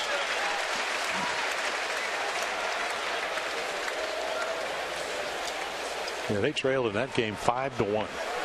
Came back and tied it and lost in extra innings. Got beat the night before 1-0. And it all happened at home in Toronto. Right to short. That's who you want to hit it to. Old Reliable gets it to first. McFarland gets out of it. So a 1-out double and 1 left. Our Honda do-ups for the O's. CRUZ, Pierce, and Hardy, 3 home run bats coming up for the Birds.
Indeed, big crowd on hand, festive atmosphere. These folks are ready to explode with enthusiasm and celebrate a division championship.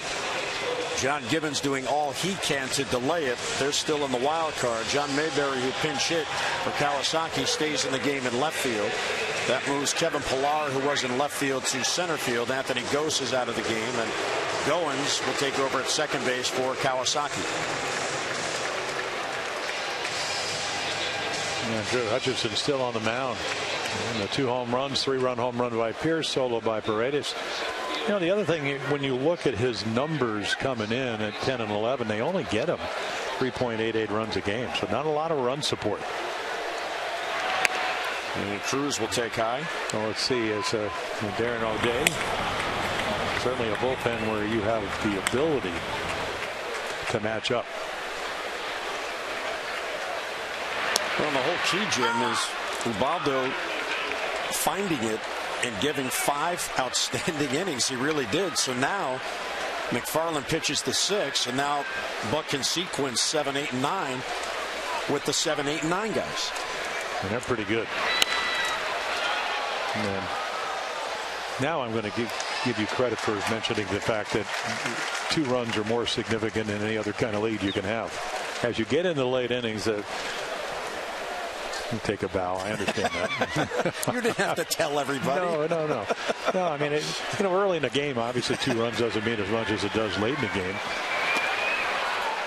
Meantime, CRUZ down on strikes. There's number 8 for Hutchison. Well, he can pitch. You know, the Orioles were lucky that they had Pierce up there at the right time when he got a fastball. Another great breaking ball, goes straight down. He's got one of those Bert Blyleven windups where he really stays over his front side. Bert was probably maybe a little bit taller, but 6'3", 6'4". Drew Hutchison is 6'3". Bert probably weighed a little bit more. Bert ended up in the Hall of Fame. He was just here. He should have been in a lot earlier because he was a terrific pitcher. But he got there. He is just a fun guy to be around. Oh, it's Bert Blyleven. Did he bring up the double I hit off him in the playoffs? No. He was looking for you to brag, but Bordy was here. Bordy would have worn him out. Yes. He would have taken the breaking ball the other way. Well, I don't know about that, but he might have gotten the fastball. I mean, Bert Blyleven had one of the great curveballs, and we're seeing a plus breaking ball tonight from Hutchison. So tonight it's the curveball and the changeup. Those are his best pitches. Down the line, that's hooking back foul. How good is Steve Pierce seeing the ball? He takes the breaking ball that most guys, the other hitters on the Orioles lineup are swinging at, and then waits for a fastball and maybe just a little bit quick.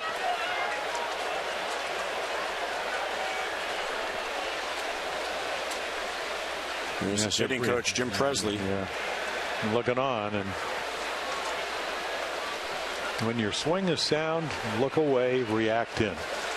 Unless you're sitting on a pitch. Yeah, Jim Presley says that he actually learned that approach, and it stuck with him, from Sparky Anderson. When Sparky was managing the Tigers and Jim played for the Mariners, and Jim couldn't believe it that a visiting manager was giving an opposing hitter advice as to how to hit better. Yeah, he told him come out early the next day. Yeah. This was early in his career. That's Sparky. Good breaking ball for a strike. And now Jim, as a hitting instructor, he reminds his hitters that that's the way to hit.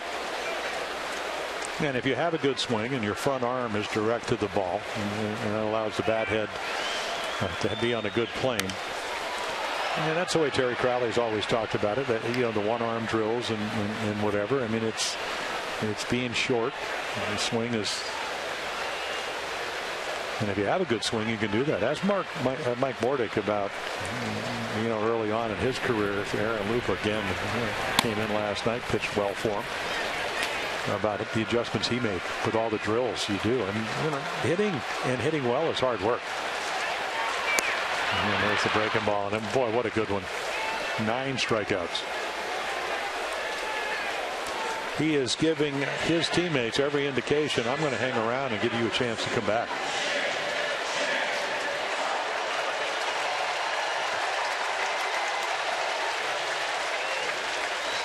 You got one of those Sonny Gray. The that one Oakland just A's kept moving. Curveball, yep. Well, one piece of news that did come out of Buck's pregame meeting with the press today is he reminded everyone that the entire coaching staff already is signed for next year. Well, they've done a marvelous job, too. You know, I've talked volumes about it over the course of my career that whether you're an infielder, outfielder, hitter, pitcher, you don't do it by yourself. It is great. It's kind of like playing on the golf tour where when you're hitting balls, you always have Dom Chidi out in the bullpen, Dave Wallace, pitching coach. You always got somebody looking over your shoulder. If things are going well, they leave you alone. If not, hey, maybe you ought to try this. Or what do you think about it?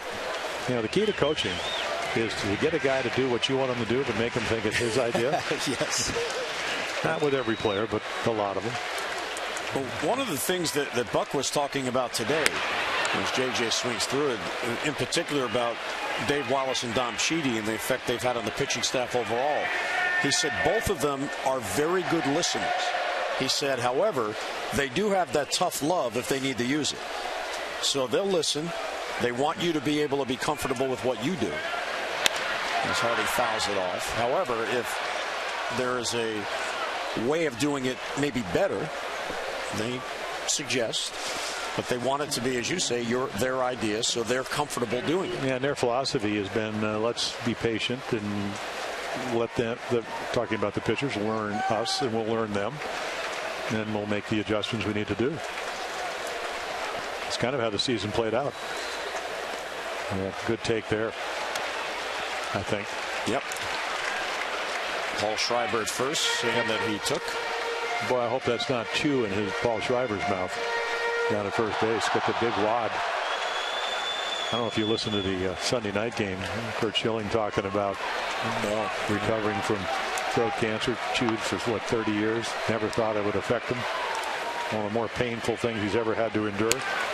Strike three call. Hardy thought he had ball four, as Bautista did earlier. And Hutchison strikes out the side. We're through 6. 3 innings to go. The Birds have the lead.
Jays 3 for the Orioles as Steve Pearce blasts home run number 18, 3-run shot.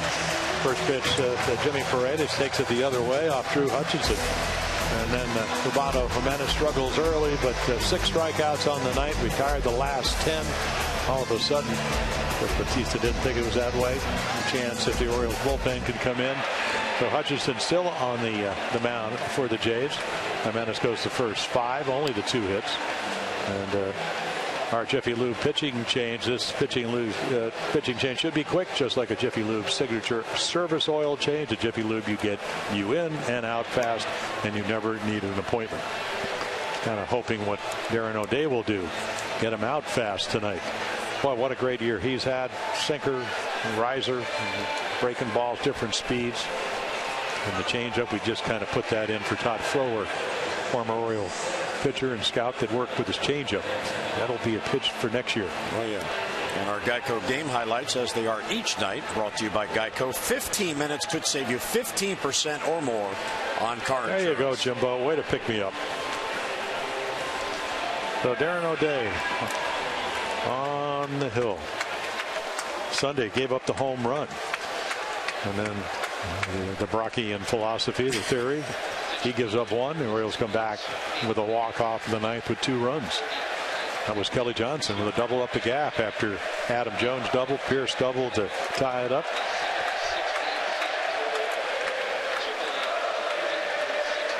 So here is Kevin Pillar leading off. Swing and a miss. So you're the MVP in the International League, with all the doubles and the high average, and now you get to face a little different type of pitcher because of the release point. Fingers are scraping the ground. Well, at least it appears that way. Well, the key to hitting is obviously to have some skills and be able to barrel up the ball, but you got to be able to, that little window wherever that ball is coming out. I mean, that little window of release. So how often is it released at this level? You're usually thinking overhand, 3/4. Ahead 0-2. And he got him. Same pitch all 3 times. Great job there by Hundley. He couldn't hit it. He couldn't reach it, so he kept getting it. Well, Hundley calls for it, and then the executor right here. I mean, perfect pitches. You know, if he hangs that pitch, it might have been hittable. The other night, the home run to Brian McCann was a 2-0 fastball down the middle, and Brian, who all of a sudden, umpires in the stands. Yeah, well, they're into it, and why wouldn't they be? Here's Ryan Goins, his first at bat tonight. He is 0 for his last 14 as he stands in. Pretty simple at this stage of the game. They're looking for base runners, and the Orioles are looking for outs. Need 8. So that's 4 straight strikes with the slider.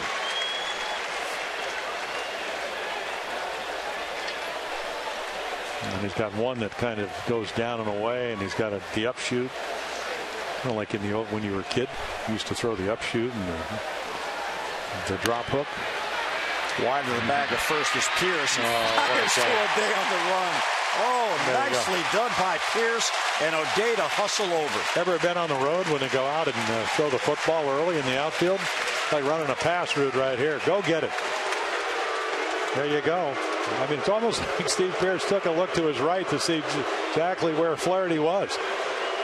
I used to tell my guys, hey, go get it. I'll be there. And Darren O'Day, you can do all the drills in the world, but if you don't react off the mound, especially going with pretty good speed, he's going to beat you to the bag.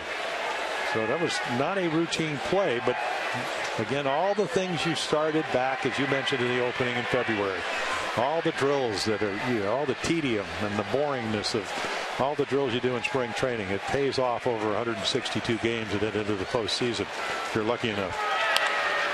Cued towards third. Paredes, he was in tight. He's got it.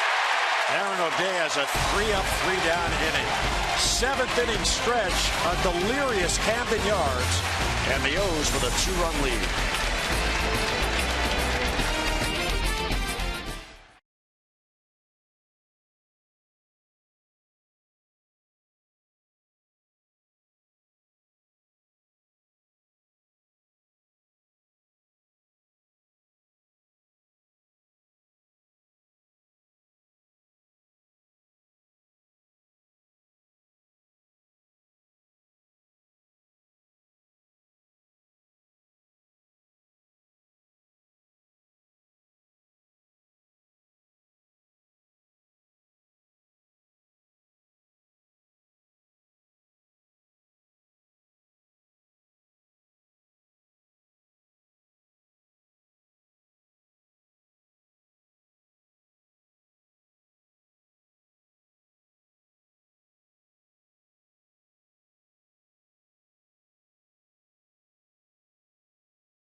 Promised earlier in the game, it's Miller time, brought to you by Miller Lite. And I think Jimmy Paredes can win this one tonight. Yep, fastball away.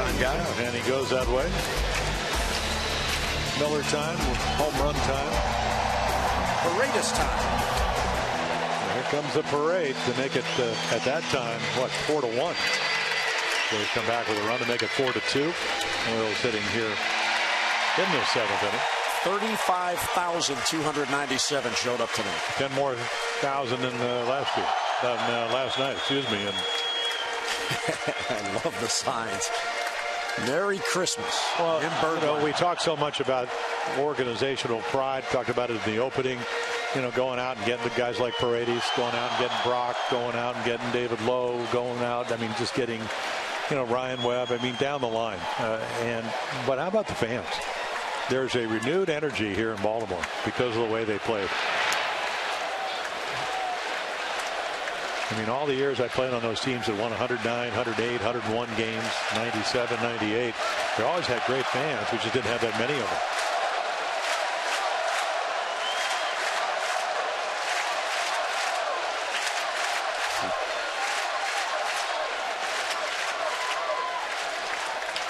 Hard hit ball right to second, off the glove of Goins in the right field. Paredes hustling around first. So the Orioles looking for some insurance, get the leadoff man on. Well, fans, the special red, white, and blue stars and stripes uniforms that the Orioles wore Sunday night, honoring the 200th anniversary of the Star Spangled Banner, written, of course, right here in Baltimore, are now available for auction at Orioles.com/auction. After that game, each jersey and cap was autographed and authenticated, and it's now at Orioles.com/auction. The proceeds will benefit the Orioles Charitable Foundation. So to take part, get online and bid, Orioles.com/auction. And that has ruled a base hit on the bad bounce. Yeah, sinking line drive right at your feet. No one's couldn't flag it down. And Flaherty now was not showing bunt. Ryan does have 3 sacrifice bunts on the year. Now checking out Bobby Dickerson at third base. Well, it's not out of the question, only because, as we mentioned, he came in 0 for 7. Did walk. And it was a pretty good walk because he took a nice breaking ball for ball 4. Certainly want to get a bigger lead if you can. A couple of ways you can play it. You know, maybe with them holding the runner, Lynn at first base, you get a ball, you can hit into right field. It's hard in this ballpark to go from first to third, even if you have speed, because Bautista throws well, and also because it's not a very deep right field. So if you charge the ball, especially with nobody out, don't want to get out and make the first out at third. Oh, almost picked him off. And look at Wayne Kirby. He's going to come right over. Here's, we're talking about coaching. How important it is. Don't get picked off. You're not stealing a base. And he doesn't have that big a lead. Yeah. Well, he does have 3 steals on the year. That's it. 3 steals in 3 attempts. Yeah, but I don't think you steal here because you want the first base hole. Maybe down the line. Nope, he's going. No, right back to the mouth for the second base, off the bag and into center field. Paredes hustles to third. Bad decision by Hutchison. He made it worse with a bad throw. Well, it's not a bad decision if you make a good throw. It's not a bad decision because a good throw, even if you don't get the guy. But this is the difference between having Paredes, having Diaza. All of a sudden, you have some speed. So you can start the runner. I mean, how many months did the Orioles, yeah, they hit home runs, but they play station to station. So you're putting pressure on the defense. You are making them make the perfect throw. And Hutchison, as you mentioned, doesn't do it. So instead of getting a force out or even getting it out at first, right. Now all of a sudden you have first and third. You're down by 2 runs. John Gibbons, who manages the Jays, going to have to play this inning totally different. And this is how you go from having 1-run innings to 2, 3-run innings. And then you got a tired pitcher on the mound. Bullpen's up. There's Nick Hundley. Jays have their infield drawn almost all the way in. Nice block there by Navarro. Saved the wild pitch. So let's see. I mean, Hutchinson's in one of those nights where he gave up 2 home runs, but he struck out 10. And that's what he's looking for here. Nobody out. Yeah, you take a step back. He goes back to the back of the mound, and even though he's only 24, Luke still up in the mound. You're going, how am I going to get out of this inning? And then it starts with throwing strikes, and of course, if he can get ahead, then he's going to go hunting for that 11th strikeout. Well, it's probably his last batter with Markakis on deck, followed by Diaz, back-to-back lefties with Loop up. 1-1 as he swings through it. Jim mentioned the 10 strikeouts for Hutchison. That ties his career high. There's Ubaldo. It's his game to win. 5 solid innings after a rough start. He bent, he didn't break in the first 2 innings, and then really settled in. Stranded the bases loaded in the 2nd inning. Well, I mean, how good is this? He throws a fastball, and Nick Hundley's late. Then he comes back with that power curveball. I mean, he hasn't had a bird by 11 curveball tonight. That's how good it's been. He really mixed his pitches up well. A couple of mistakes for the home runs.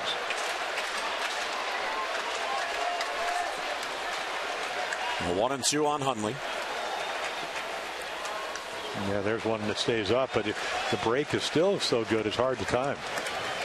Yeah, Loop, as we mentioned, when he came in last night, lefties are 4 for the last 39. That's a little over 100. So you're right about matching up.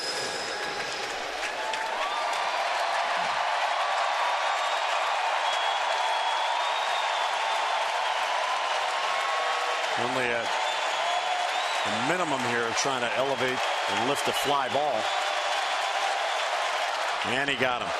That is a big out for Hutchison. New career high. 11 strikeouts for Drew Hutchison. Well, as we promised earlier in the game, here's our AT&T's fan photo.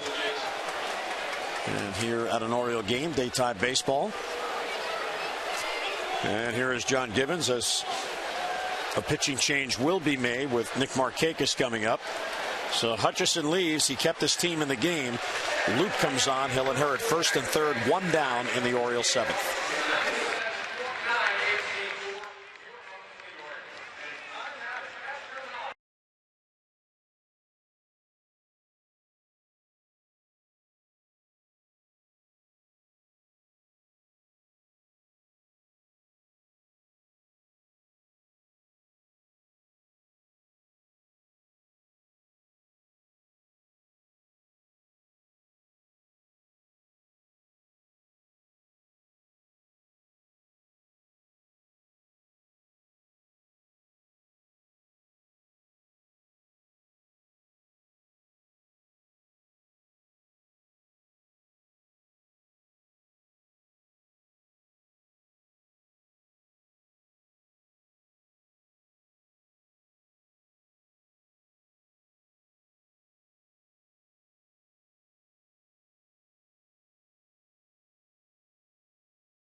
Presented by authority of the Orioles. It may not be reproduced or retransmitted in any form, and the accounts and descriptions of this game may not be disseminated without the express written consent of the Orioles. Well, the Orioles are looking to add another banner there. Hutchison kept his team in the game. Well, again, if you look at those numbers, it kind of tells the whole story. Fastball, 11% less because he gave up the 2 home runs on the fastball and went to his other stuff. His other secondary stuff tonight was marvelous. Strikes out 11, gives up the 2 home runs. Cannot win this game, but certainly can lose it. Aaron Loop comes on, a lot of fastballs, very deceptive, drops down, steps right at you if you're left-handed, and the big sweep and breaking ball, occasional changeup, uses that more to right-handers. And then you're going to get to the next page right here. 148 lefties, but over the last 39 at bats, only 4 hits. So Nick Markakis. Now they go back into double play position in at the corners.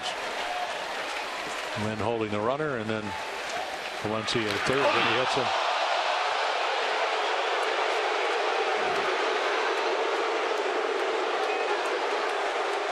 Well, you got to go back to 2012 when the Orioles went to the wild card when Nick got hit, I think the 8th of September by CC Sabathia, but this was the big part of the body.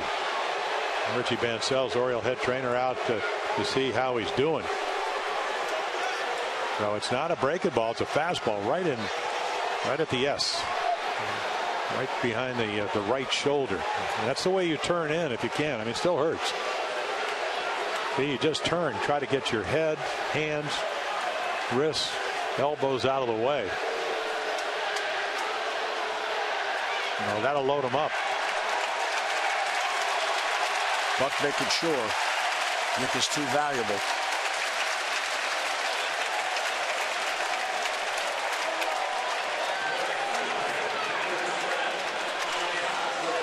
So Luke has compounded the situation here for the Jays by hitting Markakis. They never like that to happen, but you know that was not intentional. I mean, that was, Stroman last night. And no reason to get into that at this part of the game. I mean, just totally different circumstances tonight. Here's Diaza outside, 1-0. Jeep inside the numbers. Only 2 chances for the O's, 1 out of 2. But there's your difference, Jim. 1 for 7 for Toronto. Well, they had their opportunities, and McFarland faced a couple of guys, and then Jimenez in and out of trouble early, and then totally different. So now Diaz is struggling against lefties this year. Last year hit over 300, 302. Paredes, Flaherty, Markakis, 3rd to 1st. How about this? 111 this year against lefties. Does it kind of give you an idea about this game? Bounce foul down the line. One year he hit 300, the next year. And that's, I mean, because he played almost every day in Chicago. And that's through 81 at bats.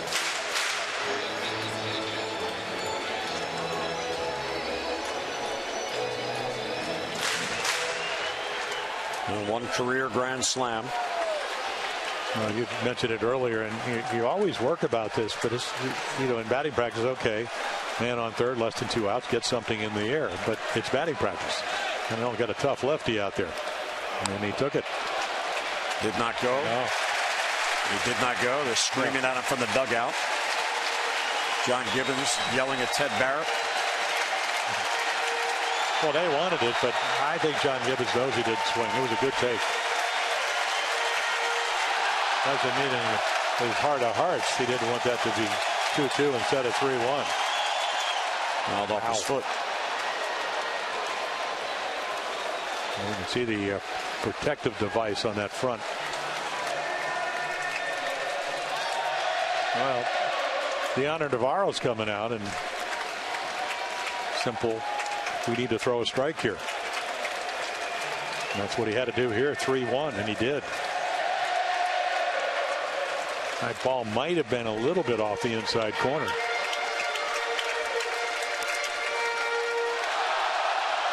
Did it one time in my career off Gene Chance, Cy Young Award winner, big sinker baller, and didn't hurt till the next day.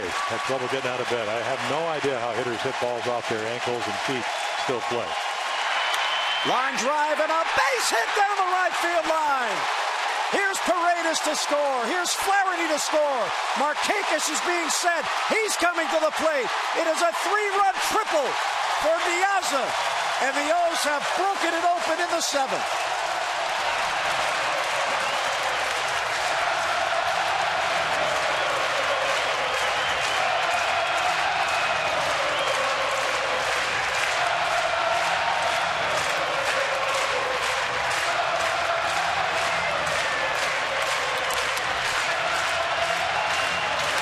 So 111 is no longer 111.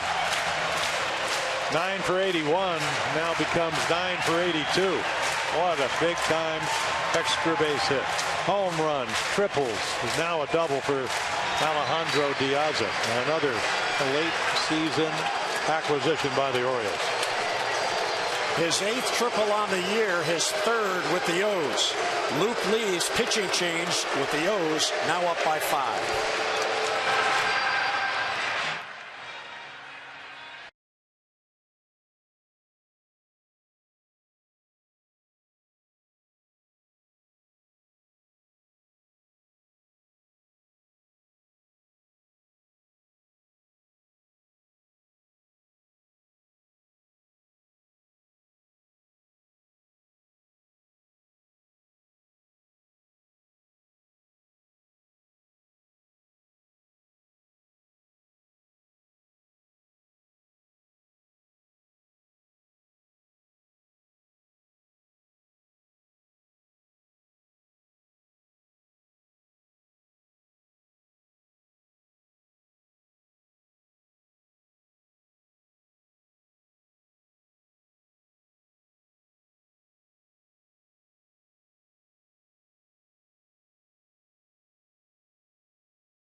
the mound for the O's against Jay Happ of the Jays. The series finale coverage on MASN 2 begins at 6:30 with O's Extra presented by Geico, and then game coverage at 7 o'clock. We've got all the access you need right here on MASN.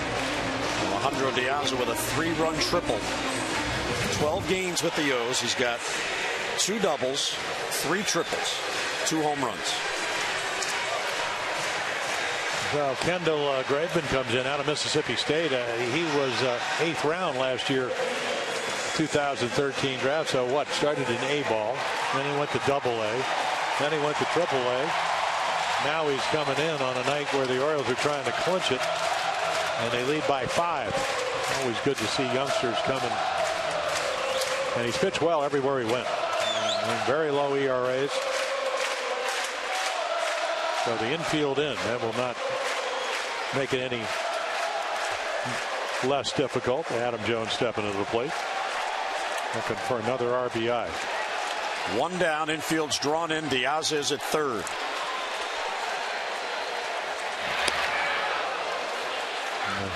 He was paying attention. Yeah, well, yeah.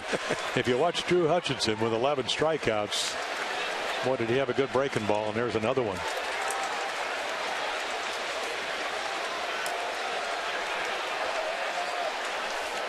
Adam is 0 for 3 on the night. And then there's a sinker. So sliders away. Diaz hits one off his foot.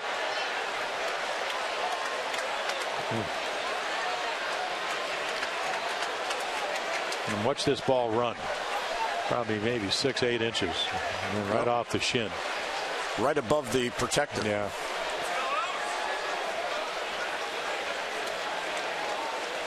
Hey, you don't see somebody, you know, you can get all the scouting reports in the world, but there's nothing like being at the plate and actually, this is why it's probably easier to relieve, because you don't face hitters 2-3 times. But when you have late life like that and you've never seen it before, I mean, it's like you're trying to get the bat head of the ball and it just keeps coming at you, righty to righty.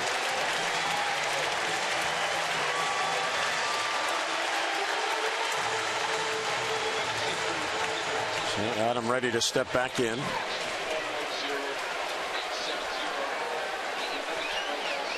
Adam looking to extend his hitting streak to 4 in a row.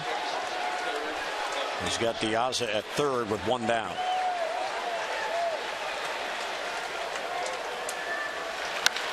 That's a glove by Graveman. And then fires low to first, but he gets Jones for the out.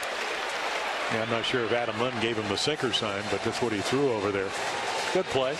Infield in, because he doesn't catch that ball, and it's going up the middle. Go to the drawn in infield.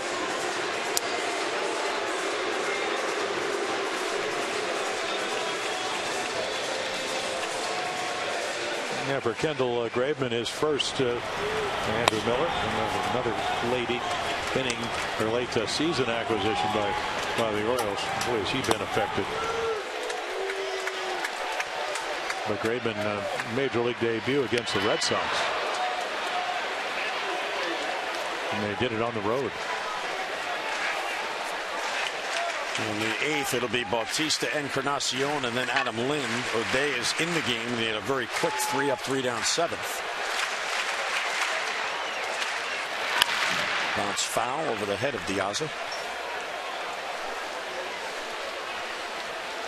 Well, for the Jays, when you draft somebody in the 8th round, you're looking for somebody that can throw strikes. And if you look at his numbers working his way very quickly through the minor leagues, it appears he can do that. Sinker slider guy. That's, you know, even though he started early on, and there's a good slider just off the outside corner.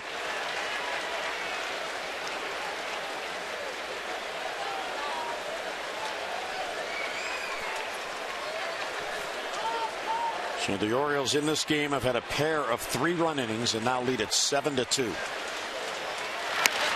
And CRUZ goes down on strikes, so Graveman does a good job. He strands the runner at third, but Alejandro Diaz comes through. A bases-loaded triple off the left-hander to put the Orioles up by 5.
will shake out. The wild card games, the AL game will be Tuesday, September 30th. The NL game the next day, October the 1st. So the American League Division Series will then begin on October 2nd, and the National League Series on October the 3rd.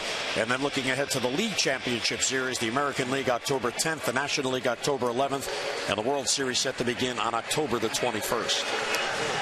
Defensive changes for the O's as we go to the 8th. Ryan Flaherty moves from 2nd to 3rd. Jimmy Paredes now out of the game, and there's Jonathan Scope comes on at 2nd base.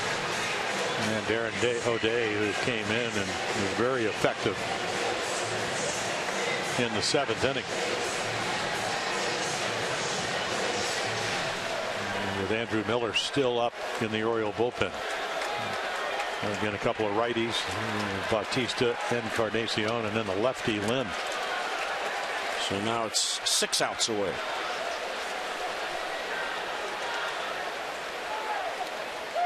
Penn's in there for a strike. Yeah, that front hip breaking ball, and you give up on it, and obviously some success against Darren O'Day. And you got 3 outs on 6 pitches in the 7th inning.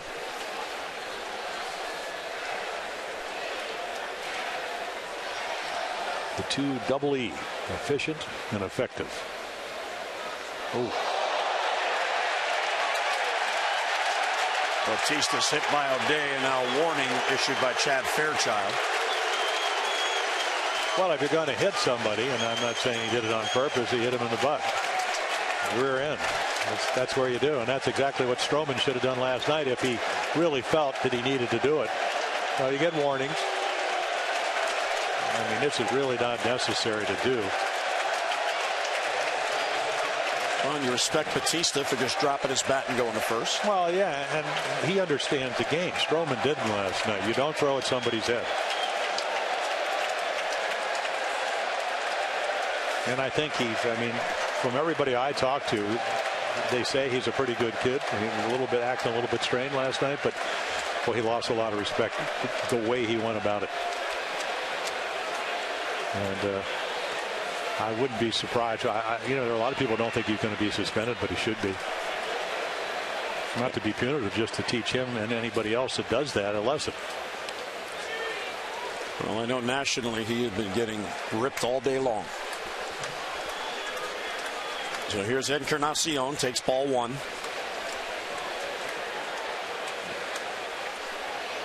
Encarnacion 1 out of 3, doubled in the first to drive in the first run for Toronto.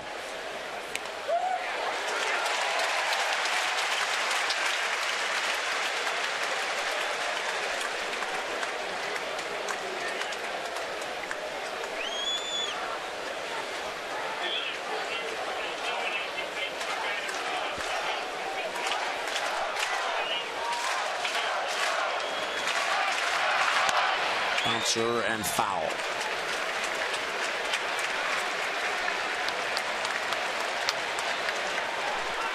And 1-2 on Encarnacion. Ubaldo Jimenez, 5 innings, 2 runs on 2 hits. Ubaldo retired the final 10 batters he faced. He got out of a bases loaded jam in the 2nd inning, allowing just 1 run. Outstanding work. McFarland a scoreless 6th. O'Day a scoreless 7th. Stays on in the 8th. Andrew Miller looks like he's getting loose for Adam Lind, who's on deck. Well, Miller faced 59 hitters as an Oriole and struck out 28. And it doesn't matter if you're righty or lefty. That's how overpowering he's been.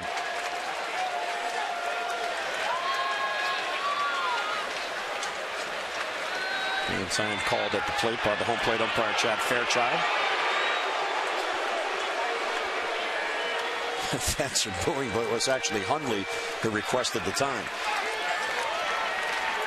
1-2 on Encarnacion. Bautista diving back in safely.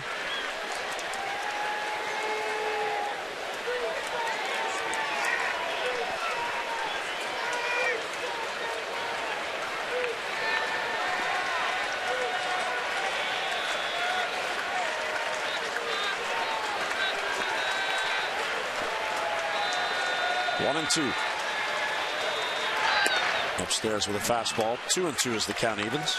Yeah. Encarnacion, that's a pitch that so many hitters chase. You know, down, down, and up.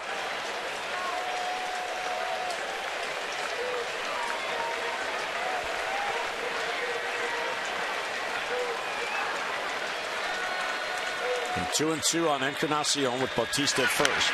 And a foul back just below us.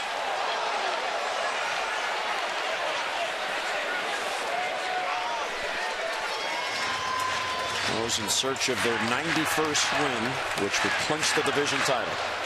They are 6 outs away. Now, you talked about it through the first 2 months, and that's so dramatic. Talked about, what, 64 wins, but 500 ball through the April and May. Pitching wasn't where it has been the last 4 months. And he got him. And that's not easy to do. Get Encarnacion to swing through a pitch. Big swing, didn't get it. And he swings through the breaking ball. Buck out to the mound. O'Day will leave for a standing ovation. So O'Day leaves. Andrew Miller comes on. 1 out, 1 on in the Toronto 8th.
And Jim, as you mentioned, he has been beyond outstanding. Well, he has, and you can see that. I mean, it's even so impressive. 11 out of his last 13 batters he's faced, righties, lefties. I mean, the batting averages are about identical. 158, 158, righties and lefties. Only 1 home run. Fastball, slider, power slider guy. A little bit like Randy Johnson. Randy at 6'10", Andrew at 6'7", but early in their careers, both struggling with their commands, and all of a sudden you fine-tune your windup, better balance, better landing balance, land on the toe versus maybe the heel. Those are the numbers. Actually, lefties 2 points lower, and again, dynamite numbers as far as stranding runners. And he'll face a pinch hitter as Steve Tollefson comes up to get a right-handed bat up there.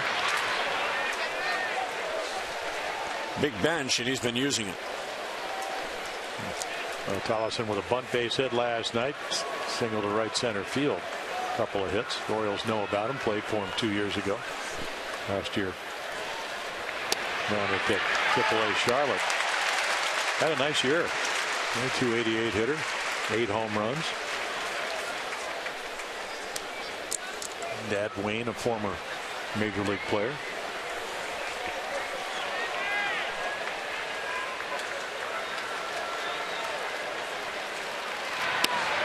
There's a strike on the inside corner. So what did he say last night? Not a lot of lefties left in the American League East. They traded Price. They traded Lester. Sabathia's hurt. And now he gets to face Andrew Miller.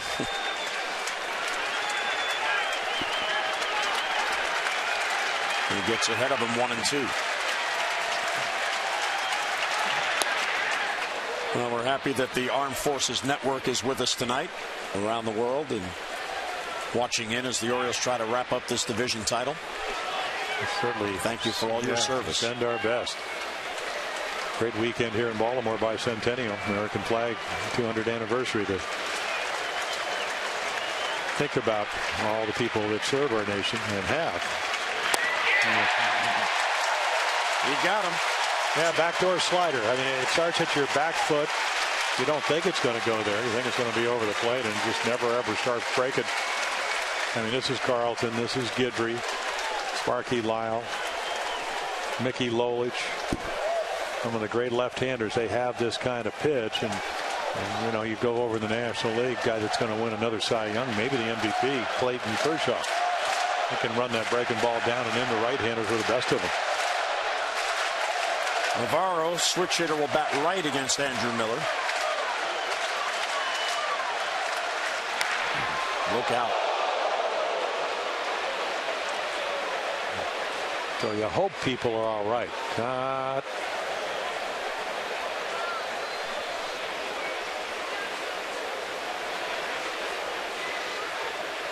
Right over the Orioles dugout. And we saw Kawasaki hit one into their dugout, not over it. And Tollefson got hit last night.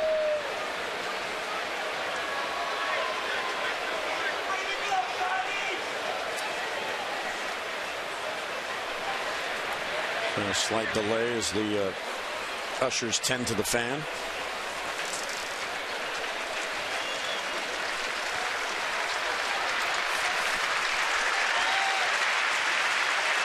And applause around that area, so it appears that everything is okay.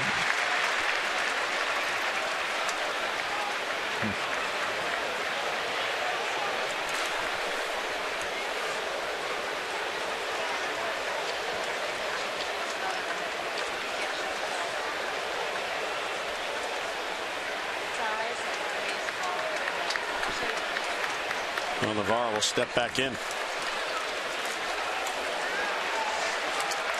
Bautista at first. He was hit by a pitch leading off the inning. Now 2 men down. It was a little high. Yeah, we show you that number of the ball off the bat. What the average major league miles per hour is 77. So you get 95. A screamer. Even if you're paying attention, people are diving out of the way or into the way or trying to catch it or whatever. This one's lifted down the line, foul.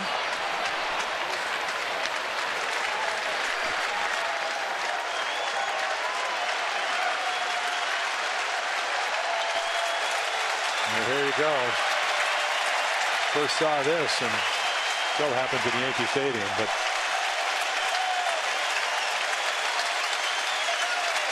as we mentioned, you're looking for outs.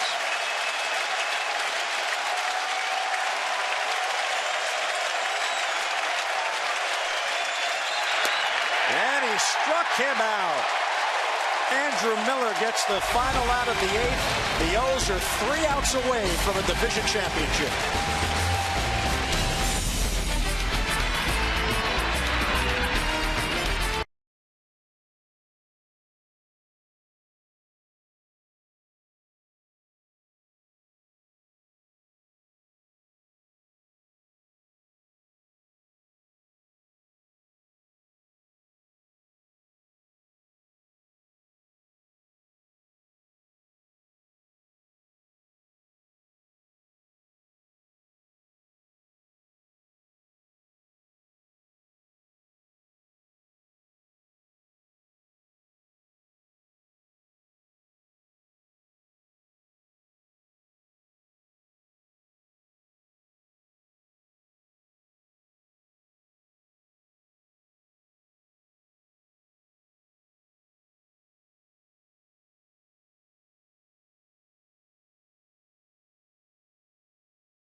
Baseball on Masson is brought to you by Southwest Airlines. Without a heart, it's just a machine.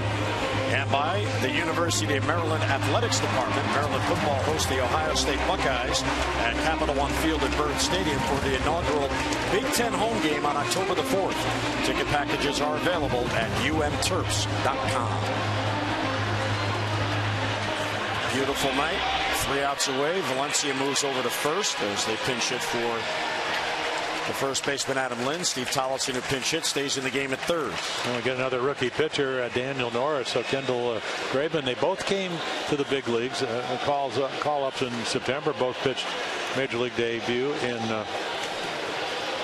Fenway Park. So again, this is a little higher draft choice than the second round guy. And boy, for the second night in a row, Chad Fairchild, Ted Barrett last night, going out and telling him, hey, there's been a warning. So if you hit somebody and they think it's intentional, you're gone. So again, another guy, I mean, he started in Dunedin, that's A-ball, 1.22 ERA, then he went up to AA and then went up to AAA Buffalo. So up the ladder to the big leagues.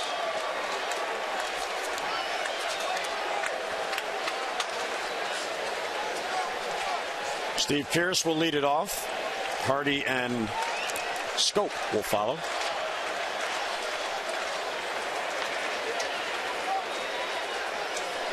Yeah, minor league numbers coming into this year, certainly, of course, he's only 21. 4-11, high ERA. Well, that's a nice breaking ball. Missed 90, and then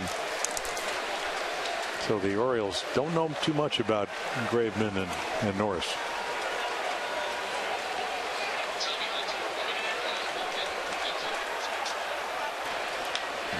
There's a bouncer to short. Reyes circles around it, fires, and gets the hustling Pierce by a step. Yeah, well, you got Adam Jones that airs it out, and then you got Steve Pearce. Boy, these guys run down the line. There are no such things as routine balls. Tommy Hunter, who pitched very well last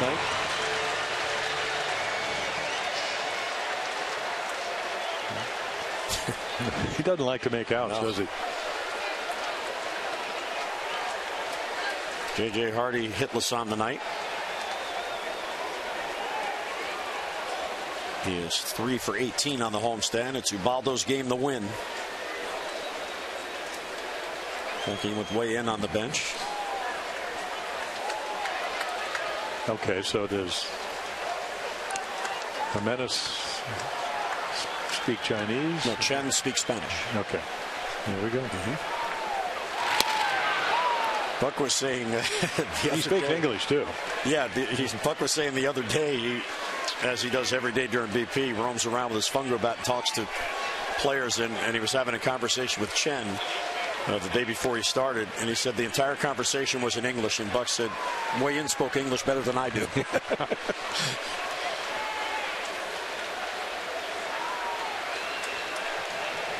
2-2 on Hardy, 1 out, nobody on, and it's in the dirt. And I can guarantee you, of all the players in uniform, there are none in the clubhouse. No. They want to be on the bench to run out on that field and celebrate. You know, that's the amazing thing. You know, you're 90 and 60. If you win the night, you'd be 91 and 60. So 151 games. Tonight is just like opening day. Hardy rips it to left field for a base hit. Yeah, we've seen the backs get better. He's running better. Again, you know, when you have the lead, the Orioles had 12.5 games coming in tonight. The last thing you want to do is have recurring back spasm. So he finally gets a fastball to hit and just smokes it into left. Nice little line drive swing. It's been J.J. Hardy this year. Occasional home runs. What did he go? 350 some at bats between home runs? Yeah, it was a while. Yeah. I mean, this is a guy that hit more home runs than any shortstop in baseball the last 3 years. But average is up, runners in scoring position numbers up, and then he catches the baseball at shortstop with the best of them. Jonathan Scope first at bat. He's in the spot vacated by Paredes. And we want to alert our viewers here tonight that when the half inning here ends and we head to the top of the ninth, we're not going to go to commercial as we normally do. We want all the fans at home to experience all the atmosphere here in the ballpark. So as it looks like Tommy Hunter gets ready to come in, all these fans, you can celebrate along with them. And there's a strike.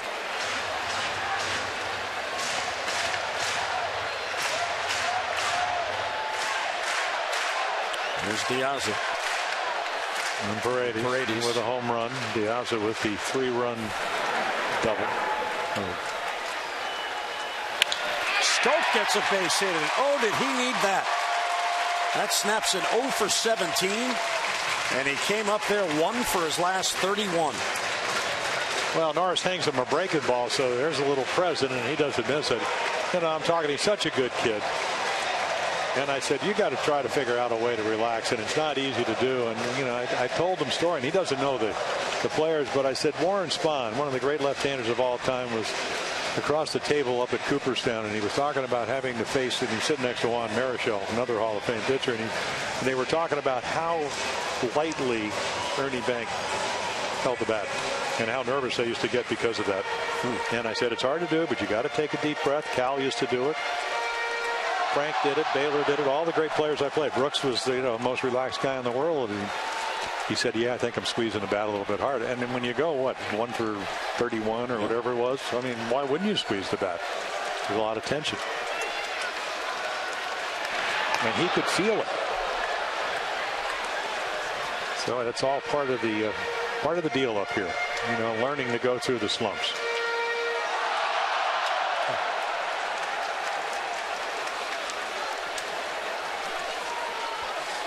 Now, Buck started Ryan Flaherty each game in this series at second base. Ryan's been hot, plays well defensively wherever they put him, so Jonathan got a little bit of a break.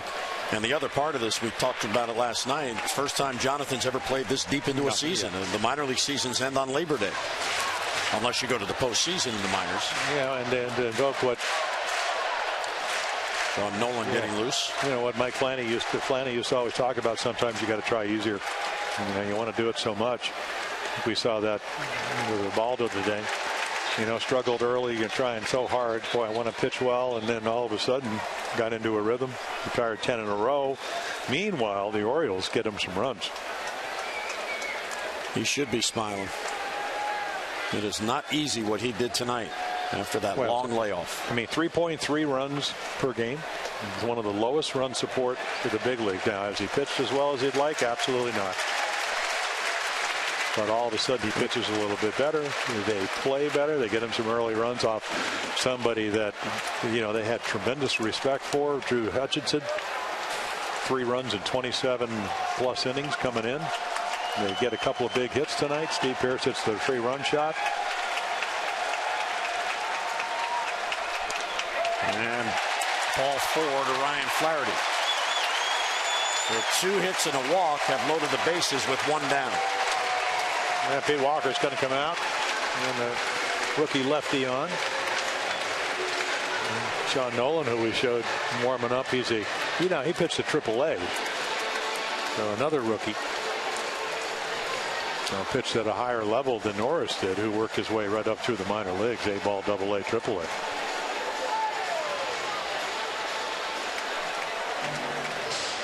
That continues to make notes. He was pretty good today in his pregame. He's always pretty good. But I mean, in particular today, because they've been on him talking about clinching and clinching questions, and after the clinching questions, and he said, you know, let me get it first. Yeah. You know, then we'll talk about it. He says, I won't say what it means to me until after it happens. He's 3 outs away from that. And Nick Hundley takes ball 1.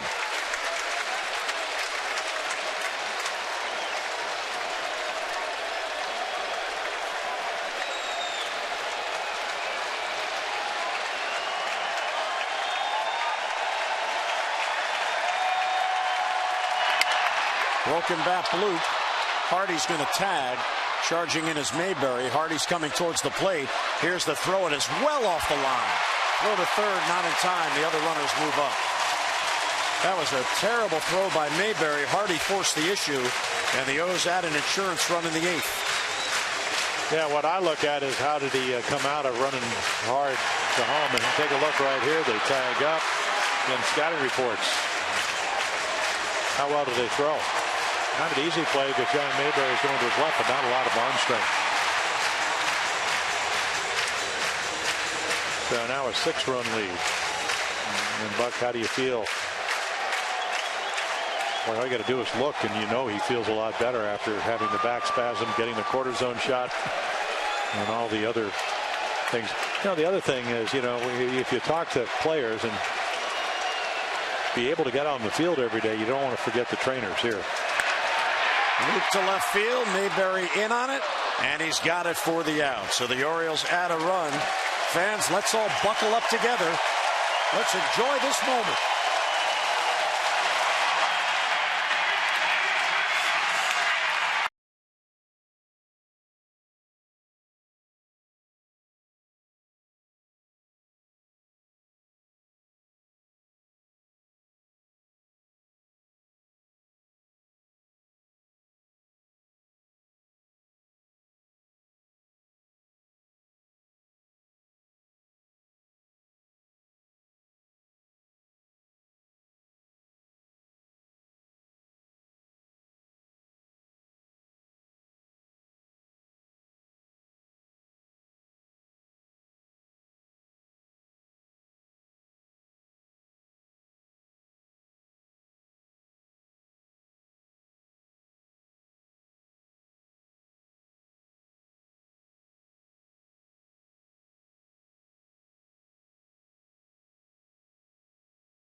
As people are looking for 3 outs, which is exactly what the Orioles are trying to do with an 8-2 lead. So fastball, breaking ball. Tommy Hunter started the season because of the trade of Jim Johnson to Oakland as the closer. He closed games. He just didn't have a lot of easy innings. And then he had the groin problem, went on the disabled list. And meanwhile, Zach Ridden, who's turned out, 35 saves now out of 39 opportunities. But just as we told you, Ubaldo Jimenez never put his head down. Tommy Hunter has pitched maybe even better than he did last year. And he was one of the best setup guys in the big leagues. And the difference, of course, is last year the Orioles won 85 games. This year, if they win tonight, it'll be 91. And he's had what? He had a 12-game scoreless scheme. Won almost 3 months between home runs. He's working on, 9 games right now, Jim? Without giving up a run. Well, one of the great things about winning is that you know, if you're a pitcher, you don't do it without the guys behind you. And the great thing about winning is you can, this year it's taken, seems like it's not 25 guys, it's almost 30 or 35 guys. They've used the roster so well. And again, just like last night, and boy, the Oriole pitchers were always talking about it. Everybody after Stroman almost hits Caleb Joseph in the head, you get the warnings. When you come in, the home plate umpire will go out and say, and last night Ted Barrett said, please don't hit somebody, because he didn't want it to escalate.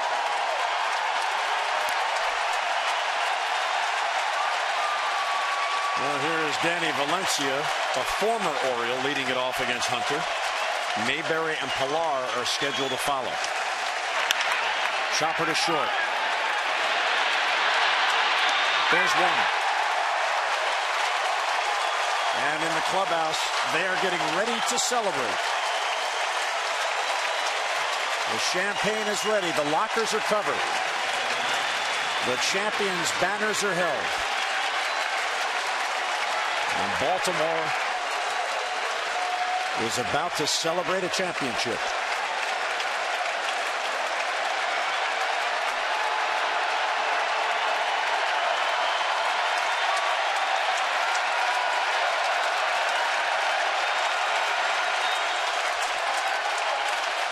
There's Mayberry. And a strike. For the first time since 1997, the O's will be able to raise a championship flag. The first step in their journey. Line drive, softly hit. Pierce won't be able to get it. That's a base hit. So Mayberry's on with a one-out single. And that seems like it's so simple to say, well, first division title since 1997, but how, and then you throw in the 14 consecutive years of losing. And you're looking at the guy that, along with Dan Duquette, Andy MacPhail, who was the general manager when he hired Buck Showalter, they turned the page. They changed everything here. Remember there have been phrases one after another since Buck got here, but remember the very first phrase, change the culture. You had to change the culture of what had been, as you mentioned, all but losing consecutively. You had to first get the players to win and then believe you could win and then go out and win. Runner goes, they'll let him. There's a strike. Here's a pinch hitter up. This is Dalton Pompey hitting for the right-hander Pilar.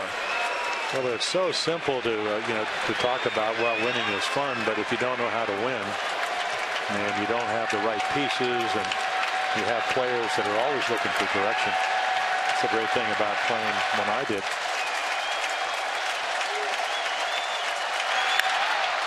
Left field, Diaz back on it. It carries. Alejandro's there. He's got it. 2 men down. Well, playing shallow and a lot easier to come in, but if you have good speed and you can read the ball right, you can make these kind of plays.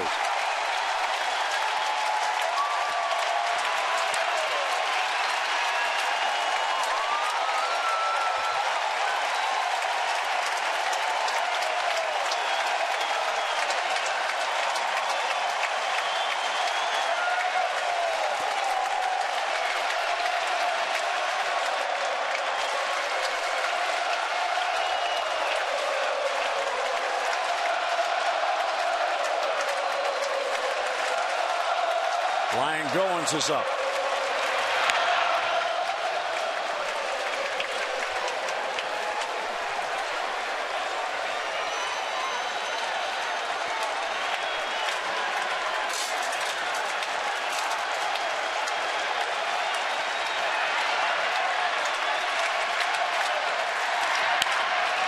And a foul back, a ball and a strike on Goins, who's up for a second time. Who came on after that pinch hit for Anthony Ghost back in the 7th. Tommy Hunter with impeccable control. 17 games without a walk. I mean, all the way from the end of July into September. But this is, again, a little bit like the playoffs where you need that out, and obviously you got a substantial lead, but you got to control your emotions. 1-2.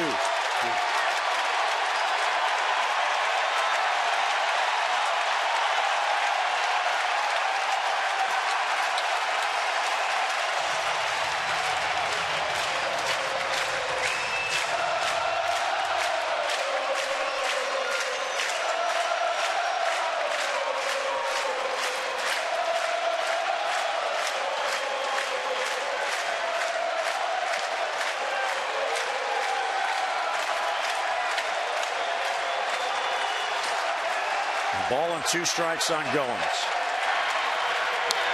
Ground ball to first. There's Pierce. And the Orioles are champions of the AL East.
perspective, this why my frowns are the reason that I'm grinning. How could I love the peace? If I'm never seen the valleys, if I'm living the streets, and now I'm out with the alleys. This life's not over, haven't seen the finale. There's always a new life, somebody's trying to make yours a pep rally.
Talking about it early in his press conference, saying, you know, we started in a movie theater. And kind of laid it all out, and then he said the players actually did it. So this is what it's all about.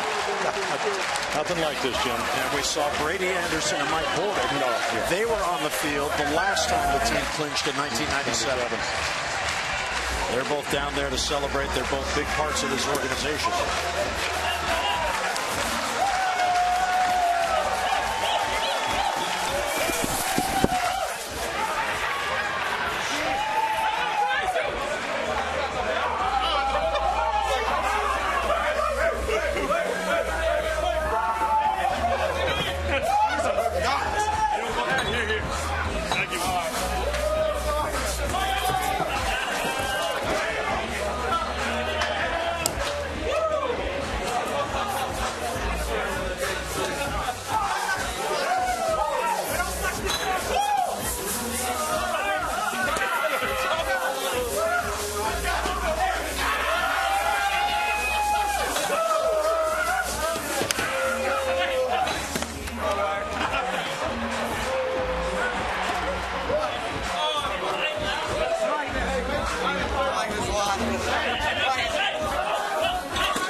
Valencia and Jim Palmer joining you now for the celebration. And in Baltimore, ain't the beer cold!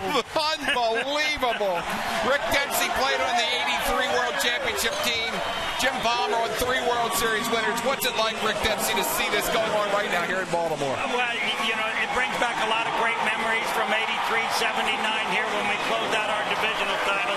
I was fortunate enough to play and do this 6 times during my major league career, so I know how good a lot of these guys felt. And you look at this ball club, it was a definite, complete team effort all season long. There wasn't one guy that didn't contribute to this ball club. That's the great thing about it. And today, Ubaldo Jimenez gets the win in this ball game. He tried so hard. It didn't work out most of the time, but there he was in the biggest game of the year right now. Jim, what's it like for you to see this whole town ignited over this team? Well, I mean, you know, I talked during the game how special it was to play here. We never drew that many people, you know, probably till, 79? But at the end of the day, we've always had great fans. And they endured 14 losing seasons. And the amazing thing to me, 2 out of the last 3 years now, the Orioles are in the postseason. But first time since '97, they wouldn't be able to win the division. And, you know, I was listening to your opening, Rick, and the thing is, it's kind of a baby step because we know how important. Right. You got to get to the postseason. Orioles have taken that step. Why not celebrate tonight? Because you got plenty of time now to kind of get the guys that have maybe have had some, you know, back problems or arm problems or need rest or whatever, and all of a sudden you get everybody exactly where you want. And if you go back to 2012, they didn't have that luxury. You know, I'm so happy for these guys, you know, seeing what they've all gone through and how they've come together in the last 3 years and everything. It reminds me so much of the camaraderie, Jim, that we all had together. You know, and it's an exhilarating moment. Almost makes you want to cry even at my age, you know, right now, because I know how happy those guys feel. It's a long way to go yet, but this championship right here is for the fans, and the fans deserve it. Peter Angelo, this whole organization that has bent over backwards to bring a championship here, and bringing in Dan Duquette and Buck Showalter, and showing these guys how to play the game today the way it should be played. And I'm so proud of them. I can't imagine. We're going to go downstairs now. Jim Hunter's in the Orioles clubhouse. All right, Tom, thanks so much. Nelson Cruz brought in for this season, for this exact moment. What is it like for you? Unbelievable. First of all, say hi to the camera. GoPro on Nelly's hat. Unbelievable. I mean, it's indescribable. I don't know words, you know. A lot of injuries, you know, up and downs. But at the end, we stay together. We stay all together as a family. And we came and do the first goal. You know, first goal is clinch. And now we have a different goals. You know, go to the World Series and win it. That's the main goal. What is it about this team that keeps everybody so close and going for the same goal in unison? Everybody love each other. Say like it's a family, you know. And when something happened with one of those, you know, it's like it happened to me. So as a family, we try to stick together. You know, I think Buck did a really good job. You know, the way he go about business every day basically is unbelievable. Now in this game today, you know you want to clinch in front of the home fans. Hutchison has his stuff, but somehow you find a way to get the big hits. Yeah, no doubt. We got a plan against hands early, you know, and we executed. After that, you know, he come back and execute more pitches, but we got the damage early, so that's our plan, and we get a really job. And as Buck reminded everybody before the game, this is just the first step, but it's the important step. Yeah, no doubt. We want to accomplish this first, and then we go for the other one. All right, Nelly, congratulations. We appreciate it. Go celebrate. Thank you. Okay, let's go back up to Tom. All right, Jim, Nelson Cruz. Where would the Orioles have been this season without Nelson Cruz? Well, 39 home runs and 102 RBIs. You know, it's funny, Andy, we go back to the Fan Fest. I mean, all the way back into what? We're going to go back down to Jim Hunter. Jim.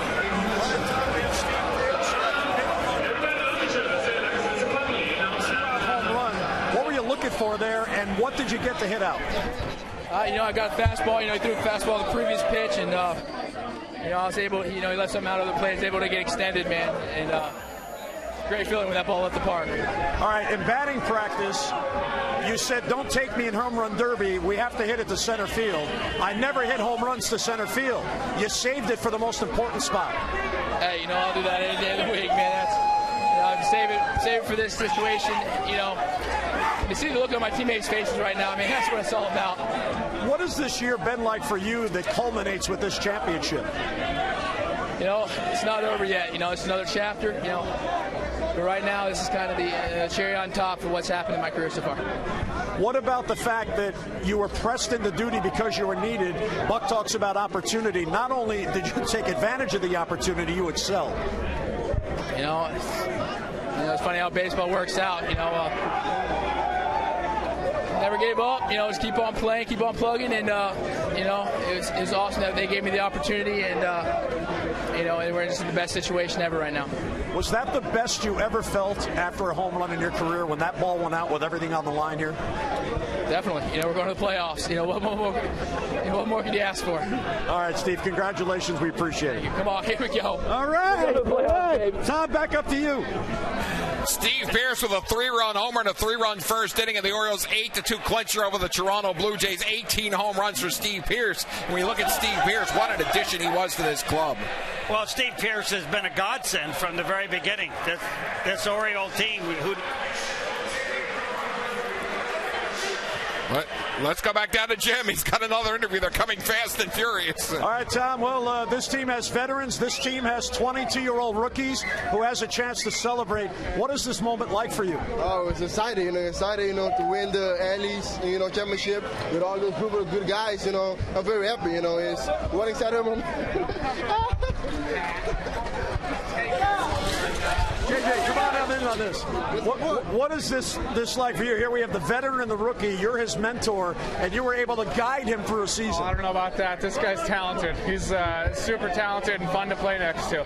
What does it say about the organization that they were able to blend all of the different ages and talents together to one cohesive unit? I mean, you said it right there. I mean, every game it seems like there's someone else this year. I mean, with all the adversity that we've overcome, Manny being hurt, Weeders, CD, everything. I mean, it just seems like it's a different guy every night. Jonathan, what about you now? You step in.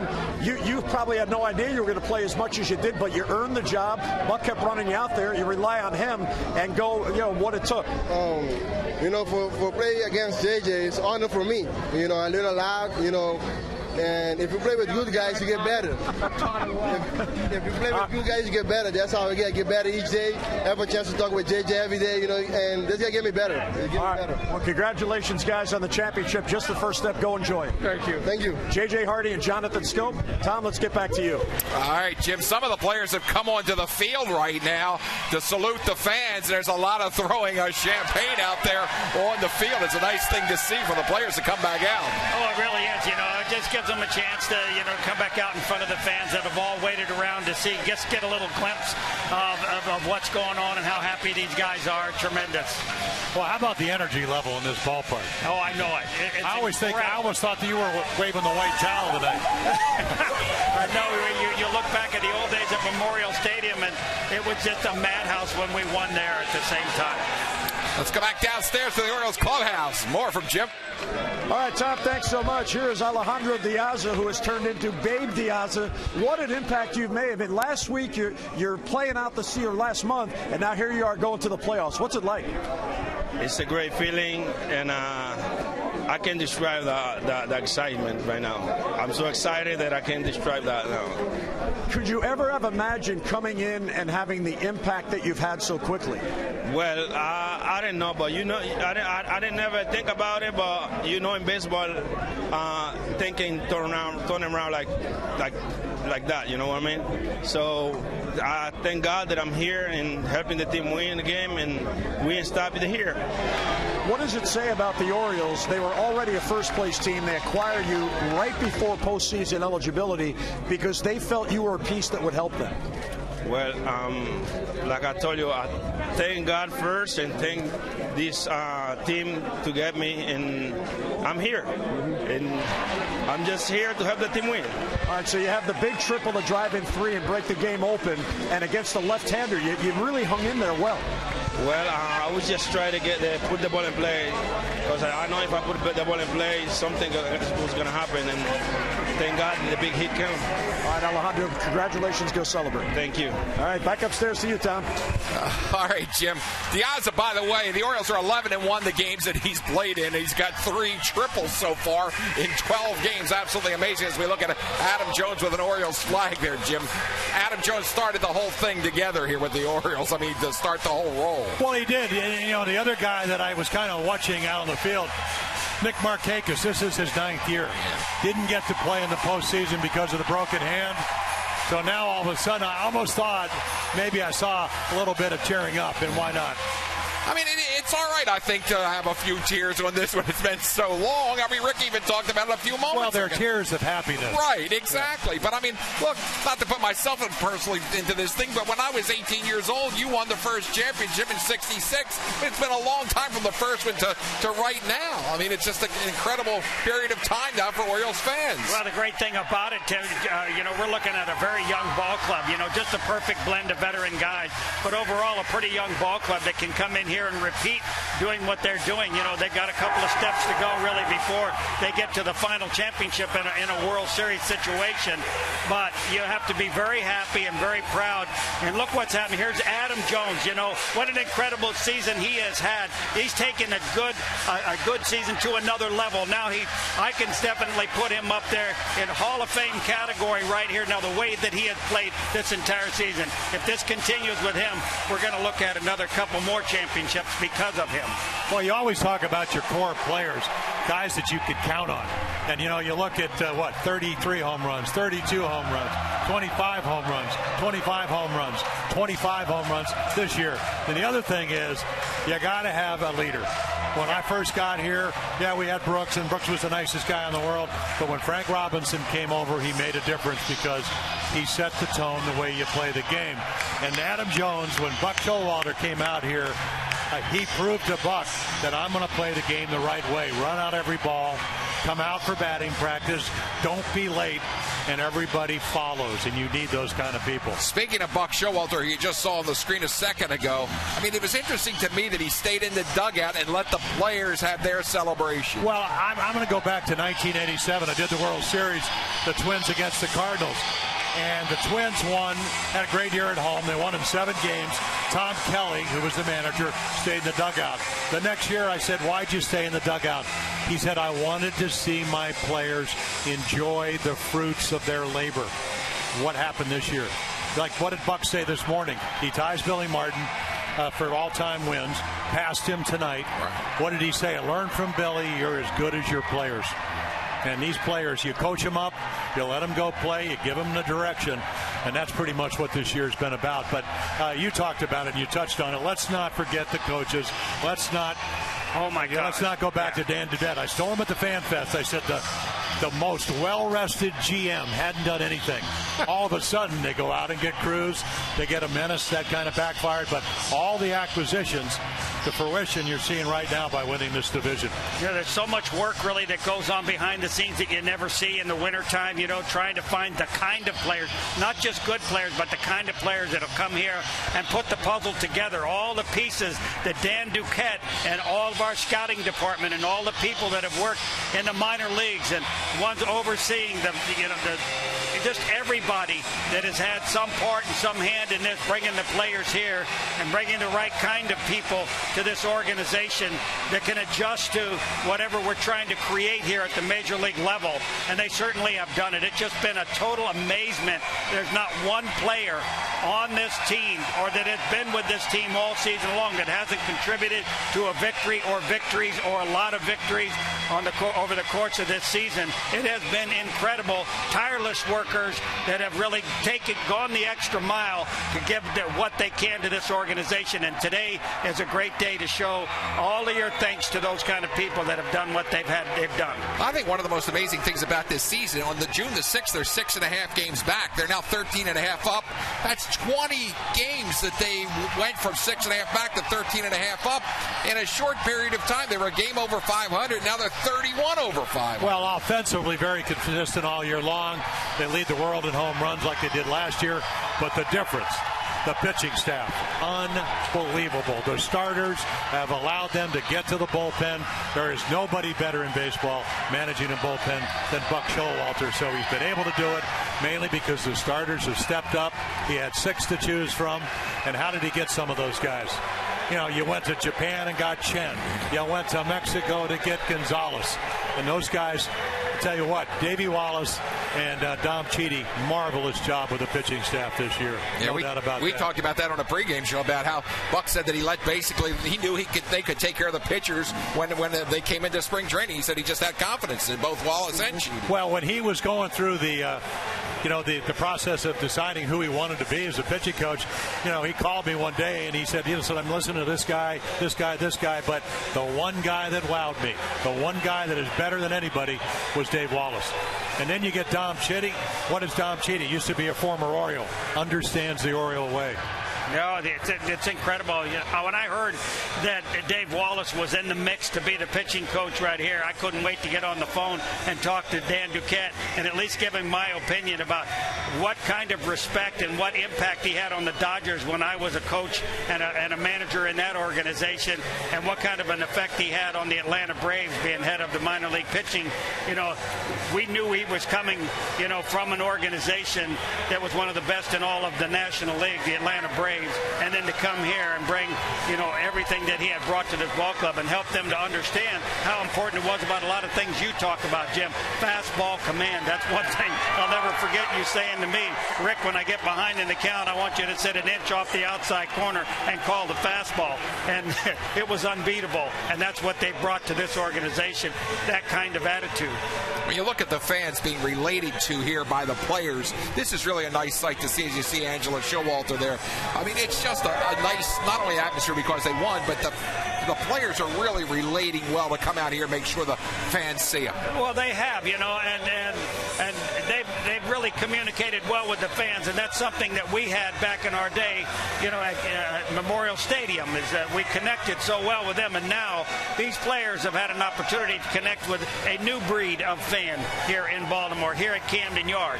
And I love this city, and I love this place, and I live downtown, and I've heard so much about the Orioles all season long, last couple of years. It's been incredible what they've created.